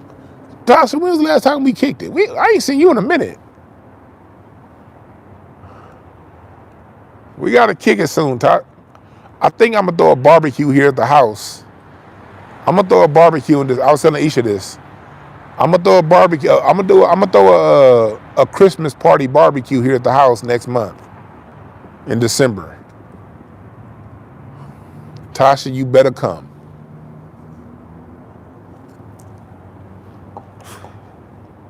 I'm gonna throw a barbecue here at the house. I'm gonna call you, Tasha, when I throw it.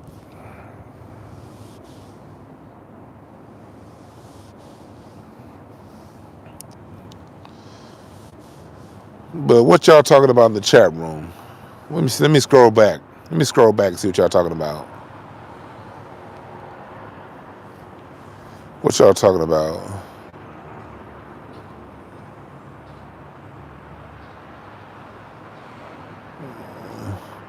Hey, somebody said tracking sales is not accurate now because you have things as streaming farms. Yep. Good point. Tracking sales, to me, to track record sales and use record sales as a way to chart the goodness of a song in 2022, you just been flat out dumb now. They got whole ass bop farms with literally thousands of phones that just stream music in order to push numbers up. How the fuck do y'all think that? What's that one gay ass little boy? What's his name? Lil Nas X? How do you think he got to number one? Do you know anybody that owns a Lil Nas X album? Fuck Lil Nas X. Cardi B. Do you know anybody that knows a Cardi B album? Bodak Yellow was pushed down our throat. We had to learn that shit because it was played every goddamn day, no matter where you looked.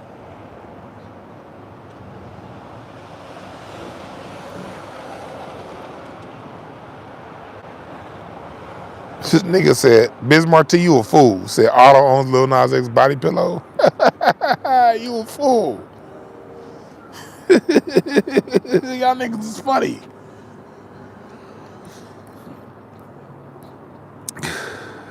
But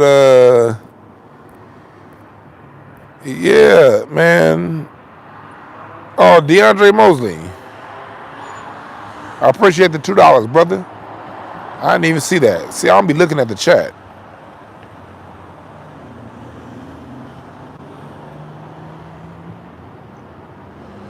Yeah, Mozart and Beethoven human. Well, we're healing. But let me tell you something. We have people who are, we have composers, black composers, who in my opinion, again, this is my opinion, you can disagree, but in my opinion, we have composers who are better than Beethoven and Mozart.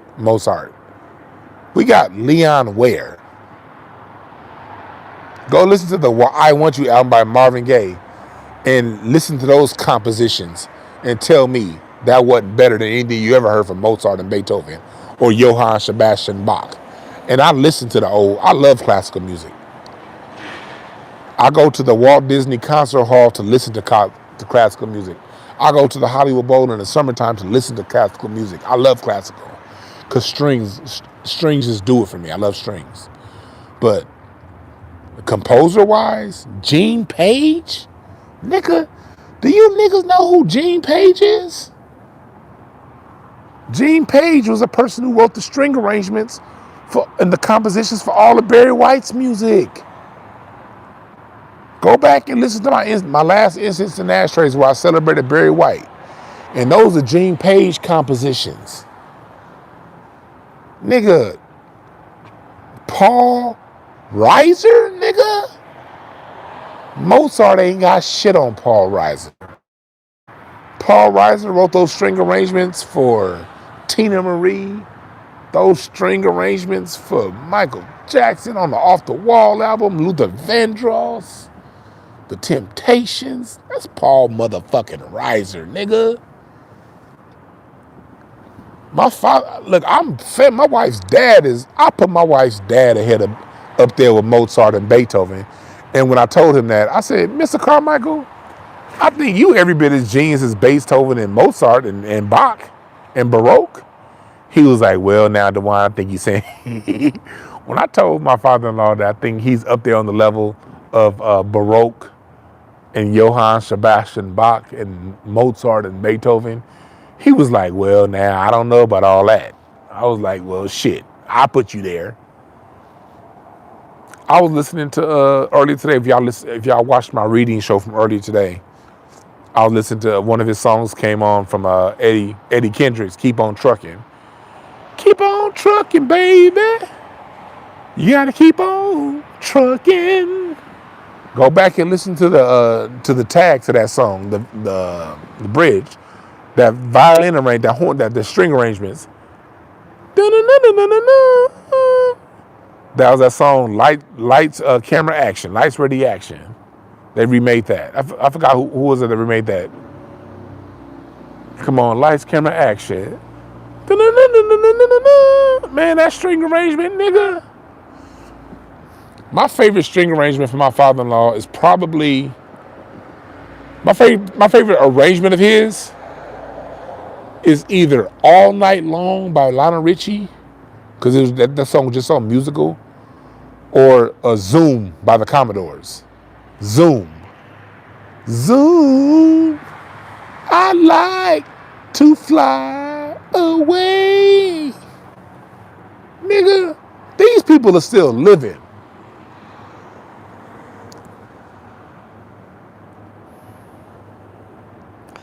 Hey, Antonio, hey, brother, if you was in front of me, you just said some shit so dope, I'll sock you in the nose. Just be like, God damn, nigga, you feel me? Antonio James said, Barry White's I Got So Much to Give is a musical masterpiece. Do, do, do, do, do, do, do, do. Baby. Now that I'm here, no more tears, my dear. Come here. No one can offer you more. Nigga, Antonio, you ain't said a word, my brother.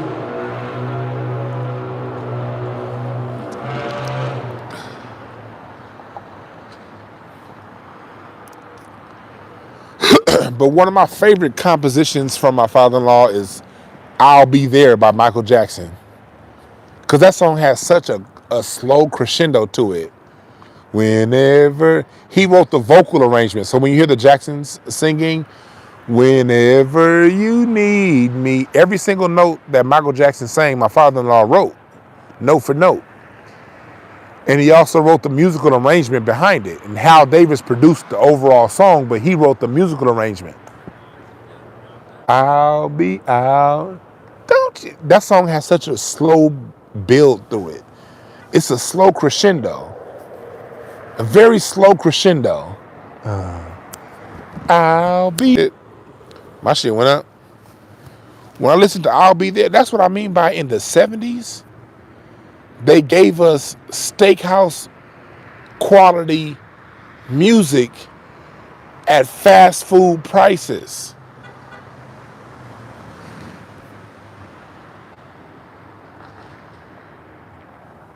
Don't you know, baby, yeah. 2, 3. That's the same tempo as when you listen to Stevie Wonder's Songs in the Key of Life album. The song he had called Songs in the Key of Life album. The song he had called Loves and Need a Love Today. That's one trick musically. If you come in Need a Love Today, That's one trick musically. If you kind of want to bring the family together musically, if you want to like make it feel like a family warm environment, keep the song in 4/4. Just take the snare off the 2 and only put it on the 4. Good morning, weekend friends. You know that love's in need for of love today for. That groove just is the groove of family. You don't hear that groove anymore. Talking Book turned 50 last month. I did a dedication to Talking Book on my Instagram page a couple weeks ago. Talking Book is one of the greatest albums ever written. That's the album with Maybe Your Baby, You and I. Go listen to that song, You and I, by Stevie Wonder. Here we are on earth together, just you and I. And the way Stevie Wonder ends that song, You and I, at the end of the song, he goes up. That song is another song that slowly builds. You and I, you and I can't sing, excuse my voice. But there's this change that Stevie Wonder has on that last note he hits that just takes that song. I'm a music connoisseur. Like, I love this shit. Y'all can probably tell by the way I'm talking. I love this shit. The way Stevie ends You and I, he starts real slow.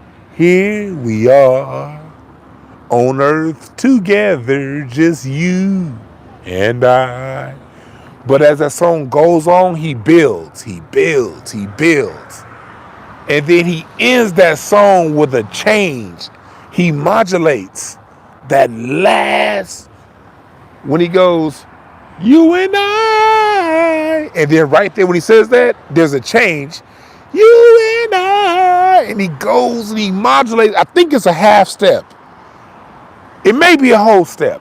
I think it's a whole step he went up. He went up a whole step just for the last note. That's music.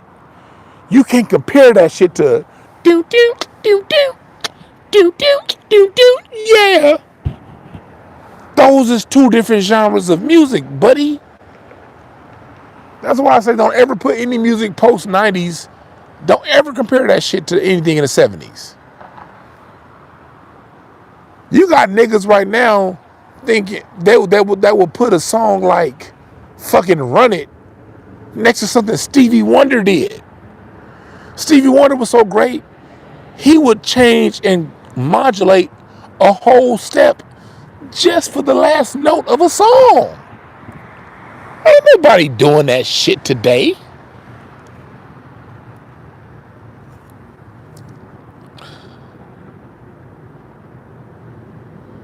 Man, please.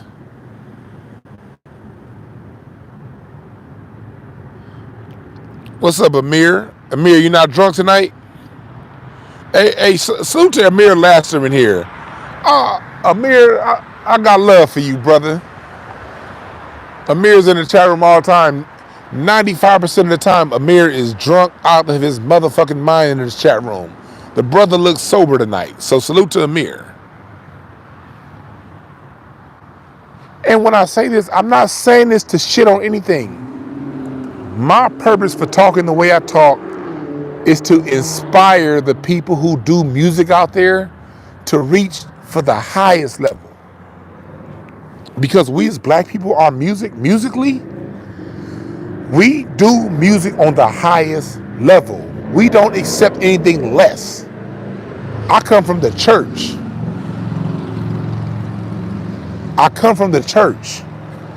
And all black music come from the church. And in the church, you better not fuck around with the music. You get your ass whooped fucking with our music in church. You dig it? Don't fuck with our music. You can play dominoes, you can play dice, you can play basketball, but don't play with my fucking music. Black people, we don't play with music.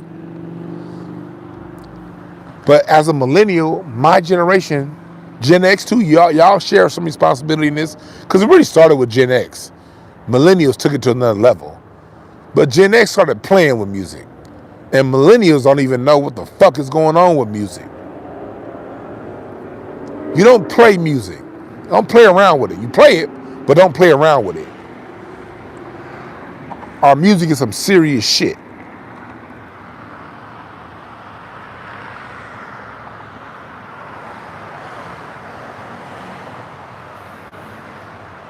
That's right, S-Rep. You see them battles in church, nigga, we get down musically.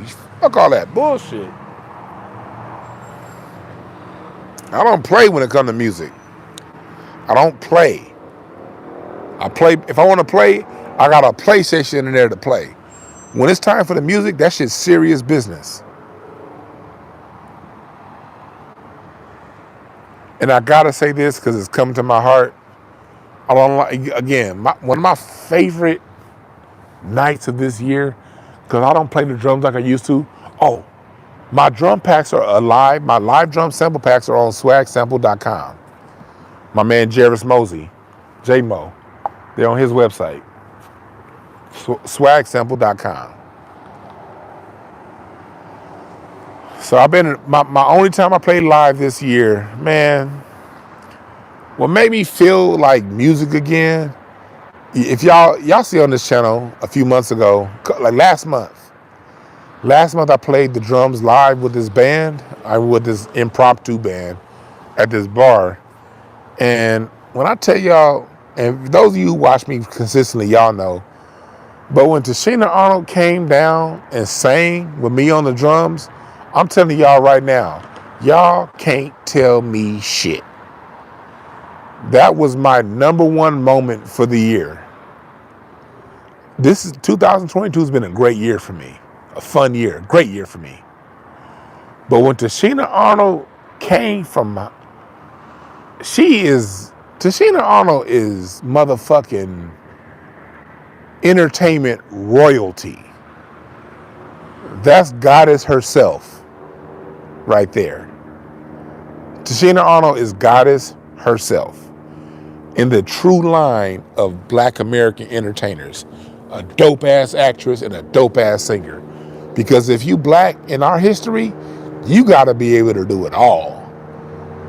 I encourage y'all, for those of you new to my channel, go back and listen to my interview with Mr. Bobby Rush. He talks about how in the juke joints in the 40s and the 50s and the 60s, you had to be able to sing, dance, act, do comedy, do it all. Because if you performing for Black sharecroppers, you better be good. And Tashina Arnold is in that range. So when I was playing the drums for that show, she texted me, she was like, you gonna be on the drums? Where you gonna be? I'm gonna tell y'all. I was like, I saw the address of where I was gonna be. It was in the hood, Century and Western. I'm looking at Mr. because we all have our perceptions of people. My perception of Tashina Arnold is, I'm not about to have this queen come down to the hood and all this. Man, my first thought was, I don't know if you want to come down to the hood. But she's like, yeah, I want to come. I was like, man, all right. Don't blame me if I ain't played the drums live in front of. That was my first time playing the drums live in front of people in over 10 years. I hadn't played the drums in front of people in over 10 years. But she came down and she sang while I was on the drums. That was my highlight of the year. Because that woman can sing her ass off. Tashina Arnold is a better singer than anybody on the radio over the last 15 years. Mainstream. She's a better singer than anybody mainstream on the radio probably over the last 20 years. And if y'all go back and watch that video of her singing, the woman was singing with a mask on. But if you go back and watch that video, it's on the same channel. Go back and listen to how she bent those notes vocally. It's like she took the note and tied that hoe into a pretzel. Tashina, if you're listening, my question is, how did you bend that note so goddamn much? She bent them notes so goddamn much, the note was damn near straight by the time she was done with it. Tashina bent them notes 359 degrees. And this is somebody who acts. She's primarily known for acting. That's just who we are as a people.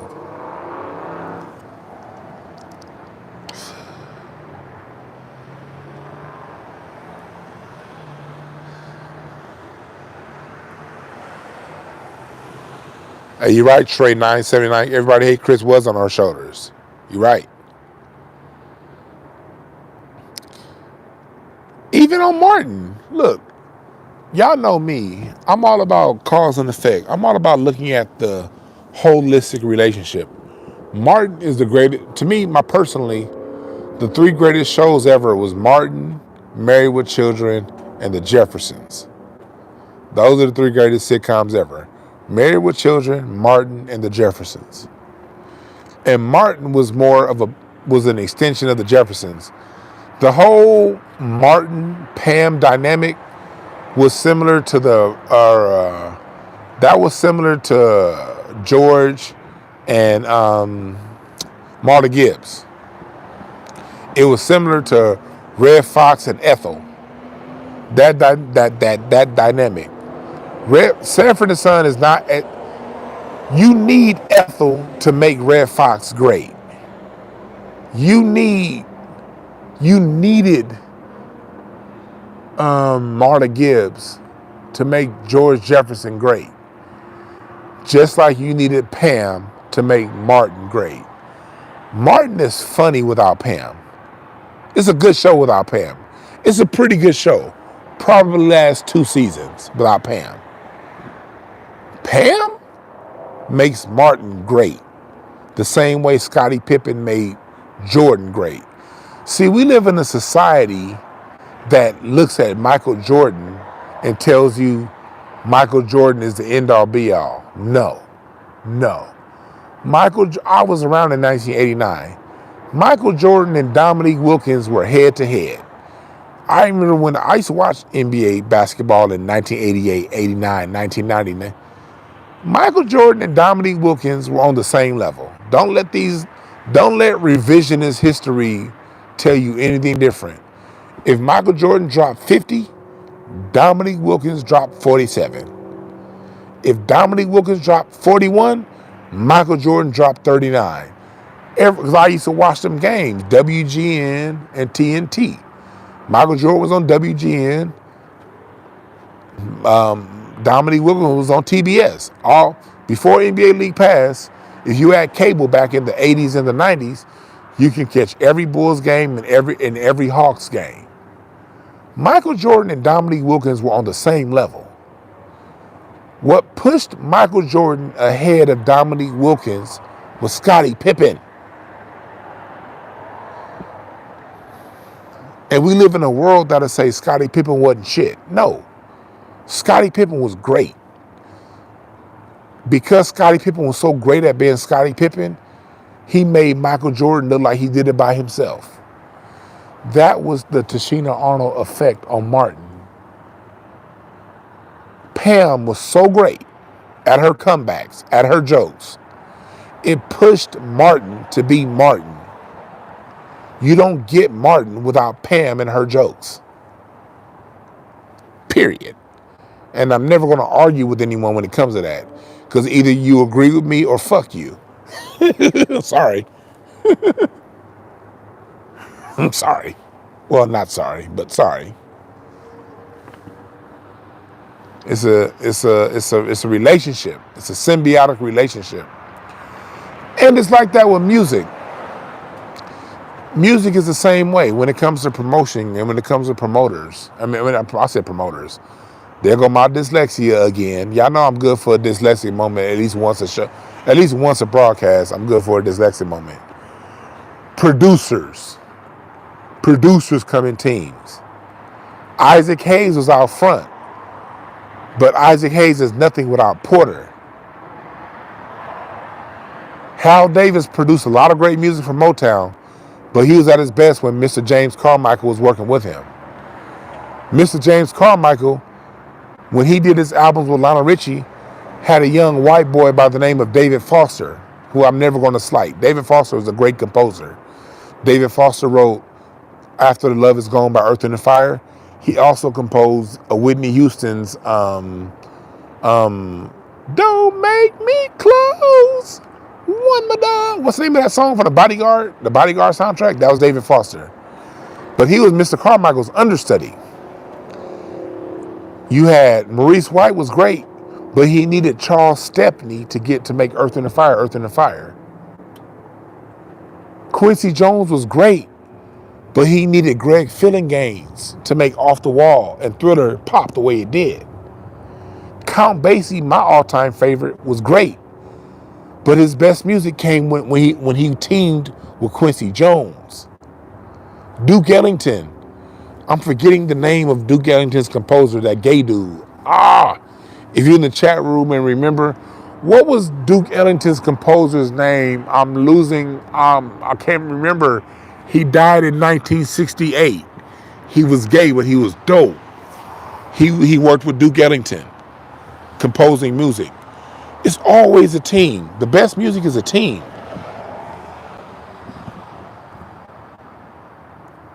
The best art is teamwork. Kobe and Shaq, Kobe and Gasol, LeBron and Wade, LeBron and Kyrie, Steph and Clay. It's chemistry.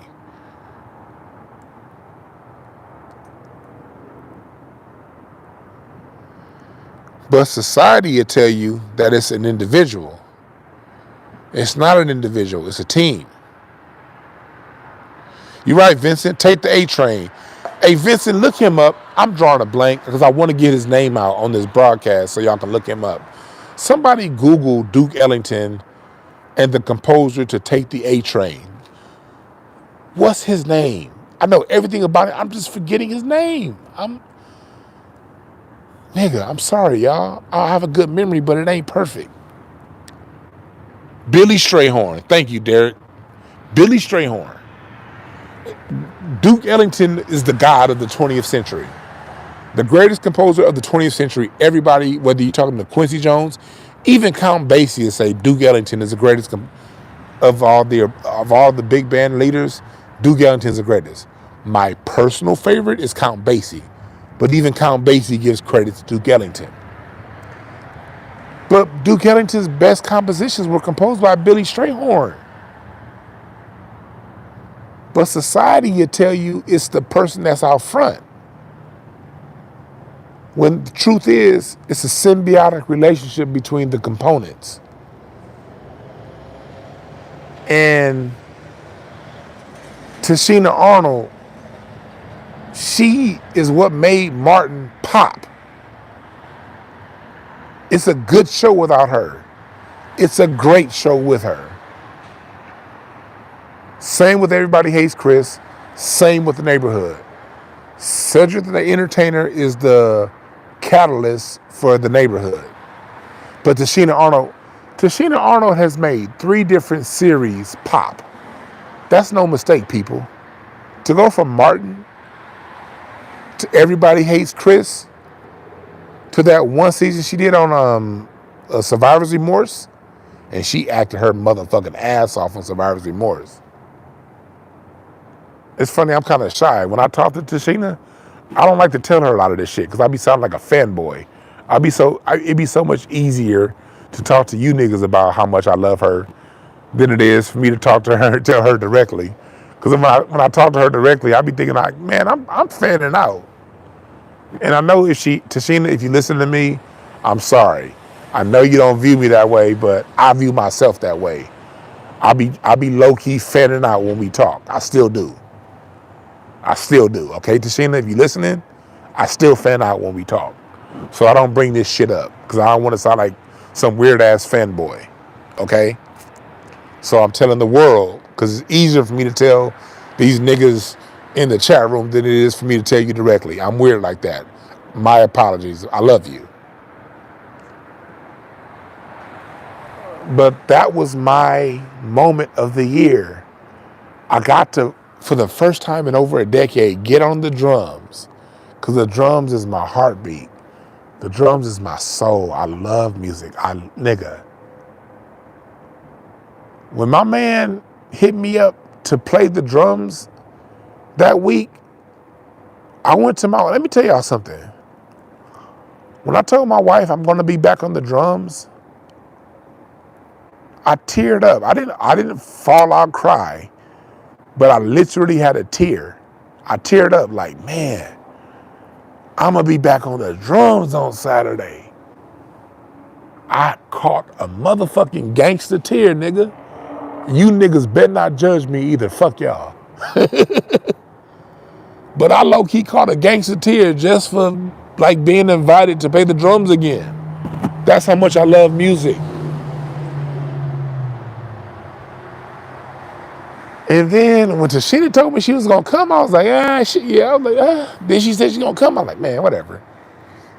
Let me focus. Then when she actually came and sang the way she sang, nigga, y'all can't tell me shit.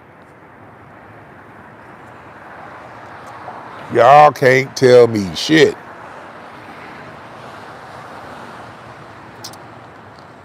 What's up, JLJ54HD? I never saw you in the chat room, but salute to you, brother. Oh, shit, we got Ebony in the chat room. Everybody say hi to Ebony. Emery, LeBron did do Kyrie dirty. You're right. Everybody say hi to Ebony Brandon in the chat room. I'll never forget Ebony. Ebony, I said this before in the chat room, but I still low-key feel like an asshole. When Craig Facts, we did a live show in Seattle earlier this year. And after the show, we went back to the spot. And Ebony and her homegirl came back with us. And she was kicking it. And I didn't say a word to Ebony. And I kind of felt like an asshole. I was like, man, when I left, I was like, man, I hope Ebony don't think I'm an asshole. Well, I said hi. But after the show, my man gave me some dope. Man, that weed was so goddamn good. I was so goddamn high. Ebony was on the other side of the room. And I was like, who are these sisters? They seem cool as hell, but I'm too goddamn high to get up and say something. I was so goddamn high and into conversation. One thing, you guys ever met me, when I get into a conversation with somebody, everything else be damned. Don't let me get into a conversation with somebody. I don't give a fuck about anything else going on outside of that conversation. I had gotten into the conversation and I was smoking some good ass weed. I meant to come over to Ebony and say, what's up? Thank you for coming to the show, but I didn't say shit because I was high and into a deep conversation. So every time I see Ebony come into the chat room on my show, I'll be like, man, Ebony was cool as fuck. So salute to Ebony. What's up, Travion?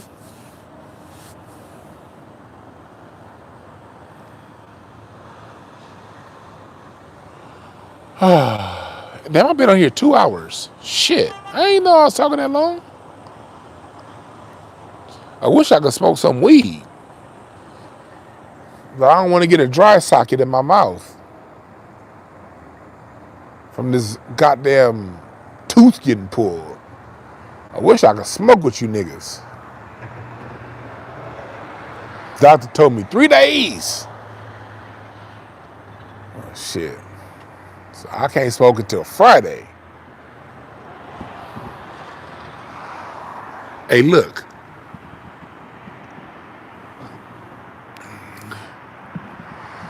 Y'all see Sirius? Y'all know me, I'm an astronomy nerd. I'm gonna drop my phone. Ooh, I got quick hands. I almost dropped my phone, but I caught that bitch. My microphone fell out though. Let me put my microphone back in. There we go. Y'all see this? Astronomy nerd time. There goes Sirius.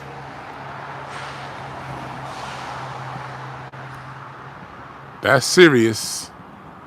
Shining red, white, and blue. And that's why our flag is red, white, and blue. Because of Sirius. And then you see Beetlejuice up there. That's Sirius. And where's Beetlejuice? Where'd you go, Beetlejuice? There go Beetlejuice. 682 light years away from Earth. Beetlejuice. And there goes the Orion belt. You only see, well, you can barely see Orion. But the stars in the belt of Orion are about 1,100 light years in the past. Y'all know me, I love my goddamn astronomy.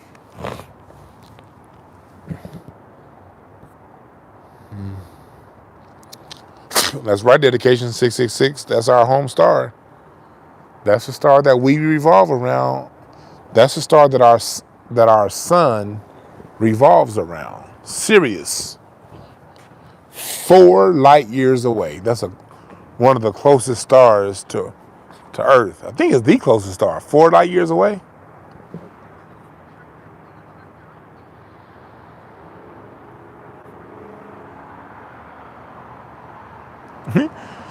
Again, salute to you again, Amir. It's good to see Amir Lasser in the chat room and you ain't all the way fucked up drunk.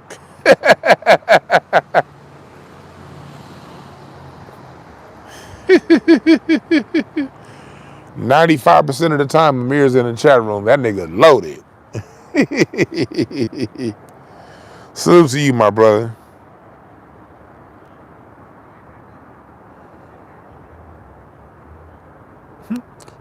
Hey, Deep Impressions, you were right. Deep Impressions said it would be easier if she was ugly. You're right. Man.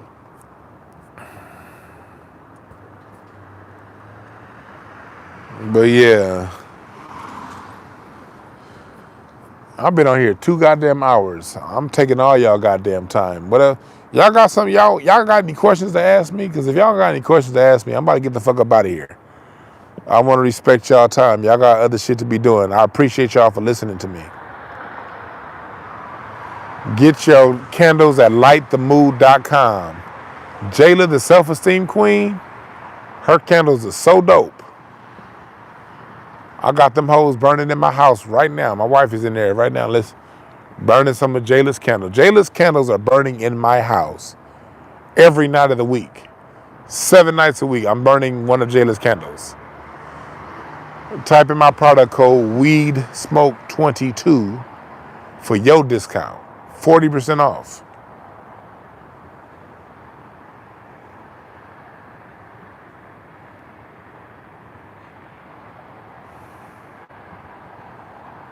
That's a good point, Emery. Buy Black American alcohol this holiday season.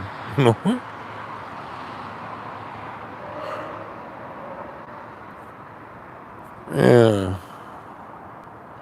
Kenneth Berry said cranberry sauce or gravy. Personally, for me, neither. I would take gravy slightly because every now and again I'll eat some. My wife made some gravy tonight. I'm not a gravy person, but I hate cranberry sauce. So I could at least tolerate gravy. I could eat gravy, even though I don't really like it like that. I could tolerate gravy. I hate cranberry sauce. So I'm going to take gravy over cranberry sauce. But not because I like gravy. Both of them hoes is nasty if you ask me. Because I don't eat no fucking potatoes. People put gravy on their potatoes. And mashed potatoes are nasty as shit. Stuffing is nasty as shit. I don't eat none of that shit. Ugh. Usually anything that requires gravy, I don't eat it.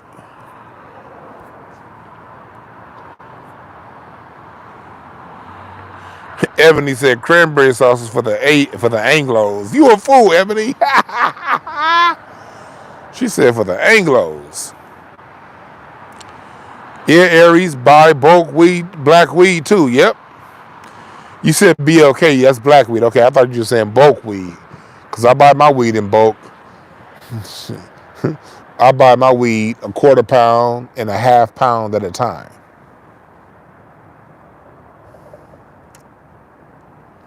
That's how I buy my weed, quarter pound at a time.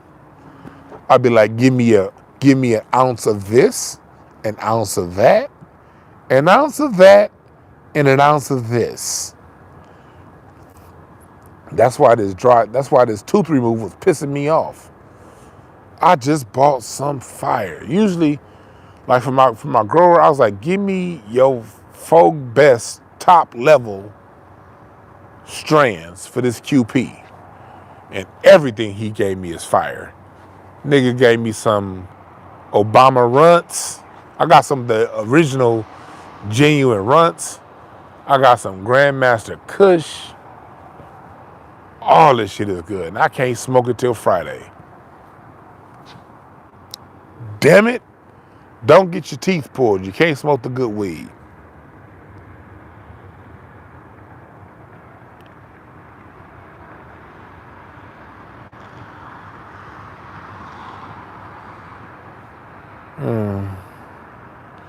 That's a good point, DeAndre.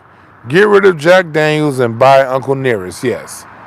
Uncle Nearest is a black-owned brand. The original Uncle Nearest, the original flavor for Jack Daniels. I'm with you right there. Thank you for typing that in the chat room. Don't buy Jack Daniels. Buy Uncle Nearest. Right now, I've been drinking all night. I've been drinking on, not all night, but tonight I was drinking some One Palm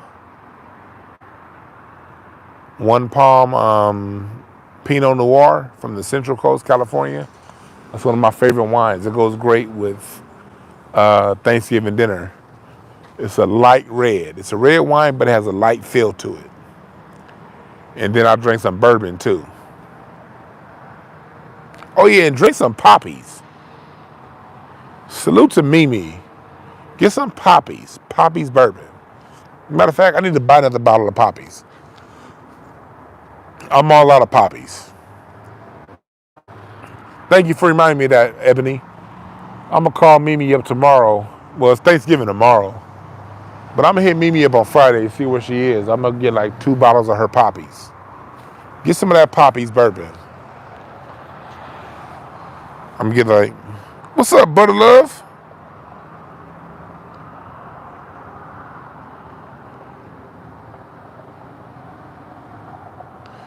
Yeah, but thanks for the reminder, Ebony. Yeah, get some of that poppies bourbon. Salute to Mimi. Support black-owned business. Mimi didn't pay me for this. Matter of fact, I wouldn't have thought about it until Ebony said it. I am tripping. I haven't had any poppies. I don't drink hard liquor that much anymore. I'm a wine drinker. I'm a wine snob. My wife turned me into being a wine snob. So when it comes to like vodka, bourbon, whiskey, whatever, I don't do that as much as I used to. I'll drink hard liquor every now and again, but I am a wine drinker. But I do need to get some of Mimi's poppies. Mimi has a dope product.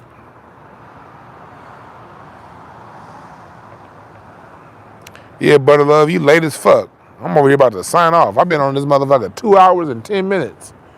And everybody say hi to Butter Love. I'm telling y'all right now, and I've said it before and I'll say it again. The reason why I'm still on YouTube the way I am right now, I gotta give Butter Love a fuck ton of credit. A lot of the credit. Because me and Butter Love been Facebook friends forever. And when I decided to go on YouTube, when I decided to start my show up on here on YouTube, after before I had 3 or 4 false starts where I started it, then stopped. Well, 5 or 6 more likely. Where I start, then stop, start, then stop. I remember I inboxed Butter Love. I was like, if I start my show again on YouTube, this time it's going to be for real. I'm not going to stop. If I start, I said, will you watch? Will you listen? And Butter Love was like, man, yeah, nigga. Butter Love gave me an answer like, what the fuck is your problem, boy? You better start, nigga. Butter Love was like, nigga, yes. And so when I had 3 people watching on my shows on Thursday nights on the D Brown Hour and salute to Kevin Nash from KGLH for giving me the opportunity to do a show on his radio station, Accelerated Radio. That was dope for me because I've always looked up to Kevin Nash. Kevin Nash at KGLH, I've always looked up to him in his ability to DJ music. And so when Kevin Nash allowed me an opportunity on his radio station, Accelerated Radio, one of the first people I hit up was Butter Love. I was like, would you watch? She was like, nigga, the fuck is your problem? Yeah. And so when I first started, I had 3 niggas in the chat room. Me, because I had to see who was in the chat room, Larry Goodwell, and Butter Love. Them was the 3 in the chat room when I first started this shit. And for a year, literally for a whole year of me doing this, 2 years, year and a half, I could depend on Larry being in the chat room and Butter Love. I knew if I didn't get nobody else, it was gonna be them 2. And then I met Frank Berry, the guy you see in the wrench with the wrench here. I don't know if you're still in here, Frank. Or Kenneth. I said Frank. Kenneth Berry. I was his Uber driver on an Uber drive, and we just connected. This is back when I used to drive Uber. I picked him up at El Camino College, and we drove to Cal State Northridge, my alma mater, and that's also Butter Love's alma mater. It's crazy. We got 3 Cal State Northridge alumni. Two of my mods are Cal State Northridge alumni that went to my college at different times. Butter Love went there before me. Kenneth Berry went there after me. But we all graduated from the same school, college. It was them 3. It was that when I had 5 people listening to me, I could depend on them being in the chat room.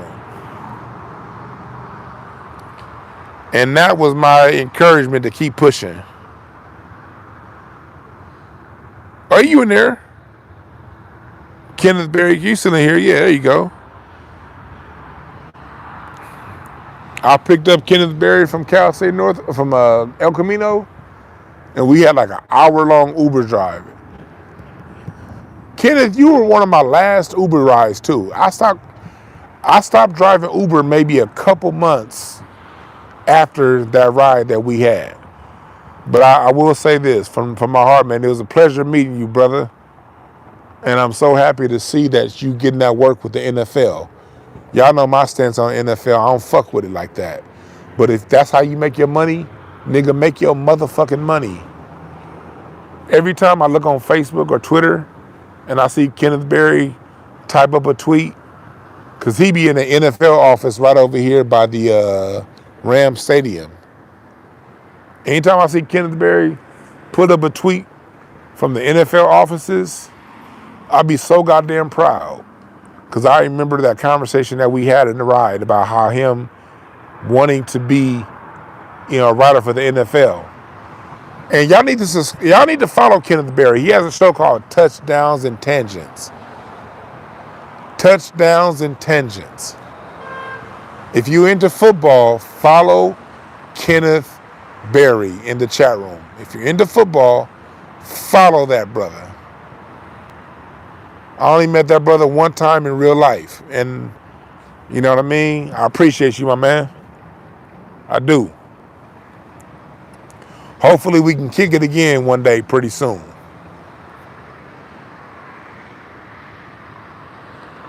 Niggas said go back with Uber because I sent you a tip. Huh?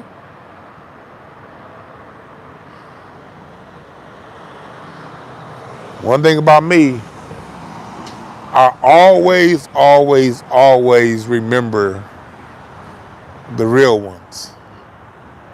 If you're a real one, I'm going to remember you. I can promise you that. I don't ever forget the real ones, because it's the real ones that I care about the most. The people who fuck with you when everybody else ain't fucking with you. That's who I remember. I remember the people who fuck with me before everyone else was fucking with me. And I appreciate everybody that fuck with me now. But y'all fucking with me because the people who was fucking with me from day one gave me the encouragement to keep pushing. Y'all would have never found me if the day ones never gave me that initial encouragement.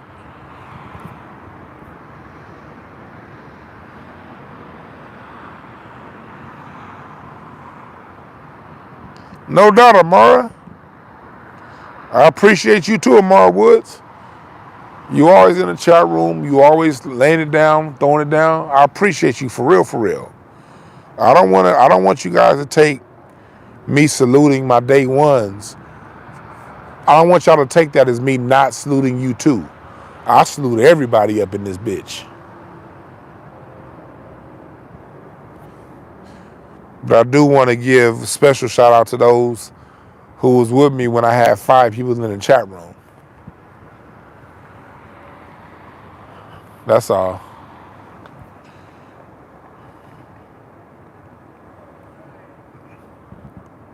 That's all. So remember this as we enter Thanksgiving. Make sure that you show thanks for your family. You know, my heart go if you've lost a mom or a father or a brother or a sister, my heart goes out to you. I have not experienced that yet. My mom and my dad, my brother and my sister is all still here, and I'll see them tomorrow. So if you've experienced the loss of a sibling or a parent, just know that you have my empathy, okay? Just know that I hold a heart space for that void you're going to experience tomorrow, not seeing your family. I empathize with you. For those of you who do have all of your family, embrace them, love them, and be your best for them, okay? We all we got. And if you don't have any family, or if you live in a different city than your family, your friends that treat you like family, love them. Embrace them. And make sure tomorrow while you're at Thanksgiving, if you're with your children, your parents, your uncles, your nieces, or whoever, sit your phone down, okay? Be in the presence of your people. Sit your phone down. Soak up the moment. Because all we have is these moments. Tomorrow will be the first Thanksgiving without my grandfather.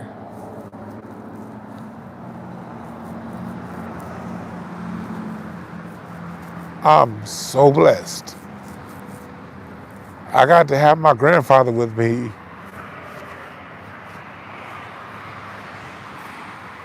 for 40 Thanksgivings. So who am I to cry or complain that I can't get in for 41?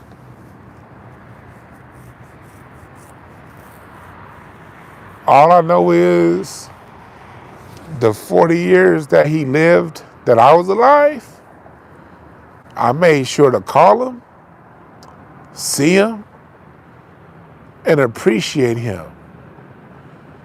So now that tomorrow is here, and he's not going to be here, I know that every moment that I had with him while he was alive, I was present, and I wasn't on my fucking phone. I heard every word he said, and I applied whatever game he had to give to me. So tomorrow when you're with your families, get the fuck off your phone. Check your messages every now and again. I get it. I get it. Check your messages every now and again. I get it. But be present to those who were there. Because next year, there's going to be people who are at the table tomorrow that ain't going to be here next year. So make sure that you capture their essence and their presence and their energy and their love. Make sure that you take it all in.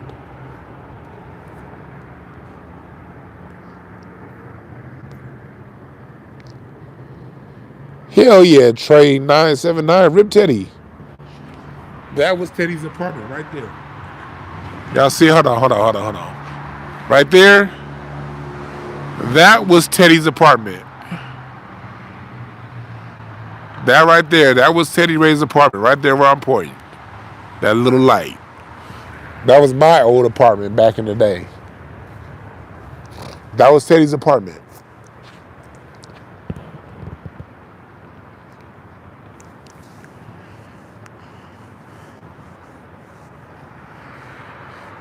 I miss Teddy.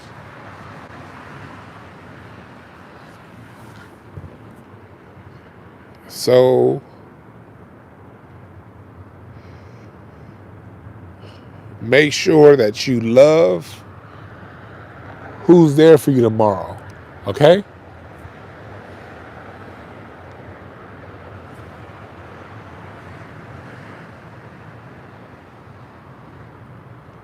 All right? And remember this. There are no perfect messengers, only perfect messages. For those willing to pick up the game. Rest in peace to my man Teddy. Damn.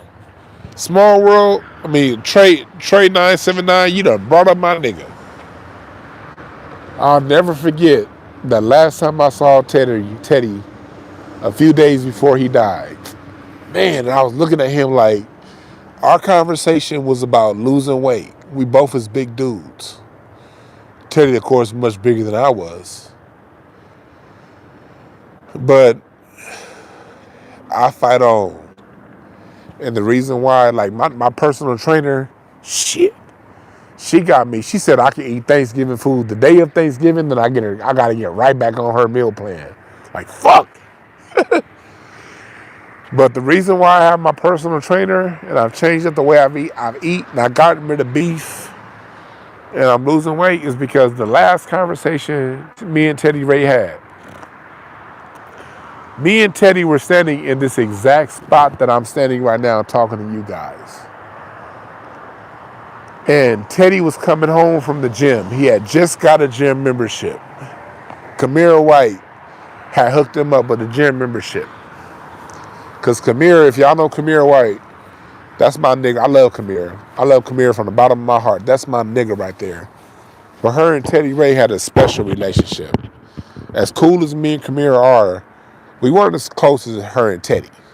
Kamira and Teddy were just extremely close. And she was really on him about his weight. And she got him and his cousin a gym membership.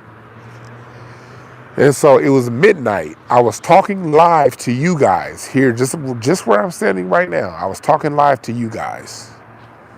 And I had just gotten off my live. Just gotten off. And I was still sitting on my porch, smoking some weed. And Teddy came home. It was about 12:30 in the morning. Teddy came home.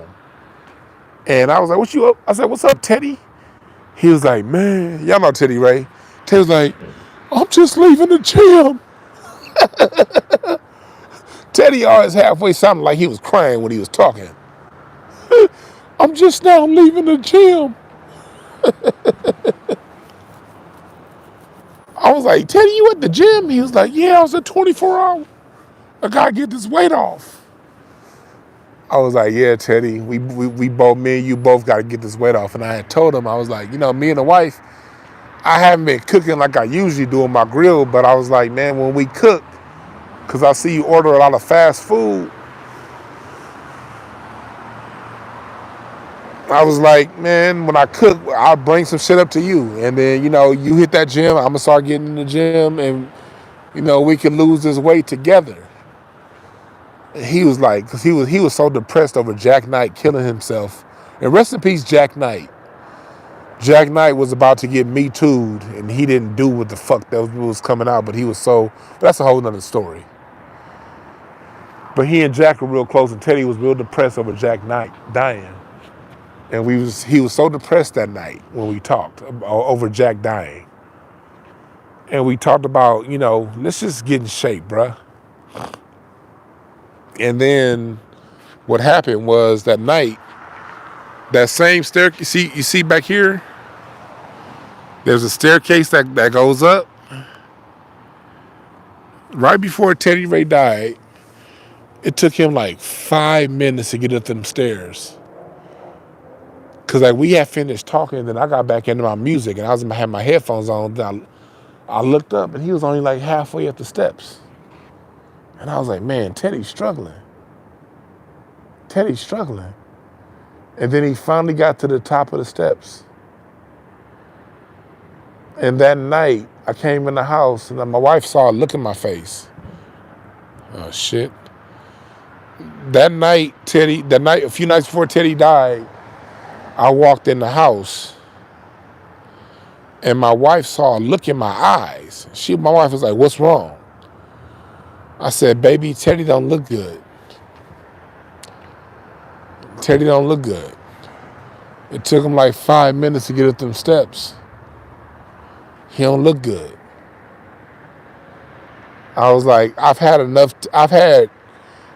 to walk in on 10. On this block that I'm on right now, I run 4 buildings on this block right here that I'm on.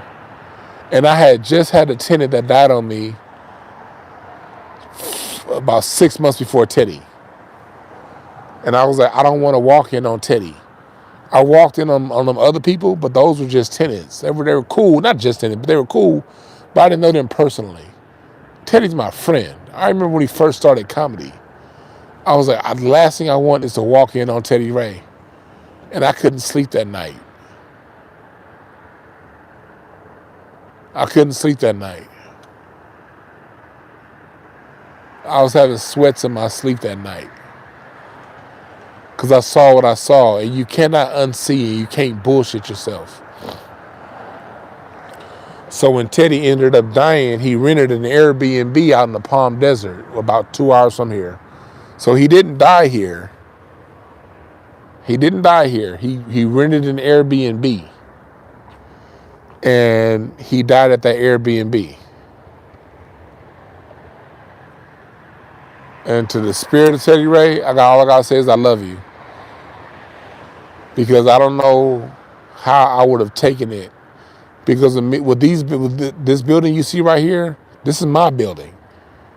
If he had come up missing, who would have been the person that had to open the door for the police? Me. I'm the only person that got a key outside of Teddy in that unit y'all see back there. I would have had to have been the one to open the door to see my man laying there. That would have been me.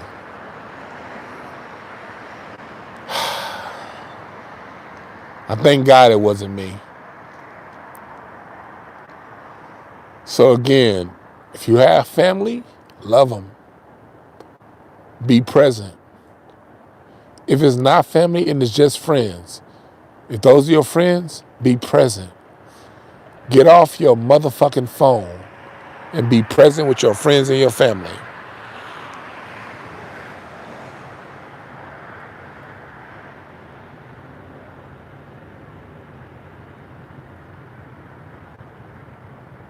All right? With that being said, I love y'all. And make sure that you guys love the people who love you. All right? I'm out.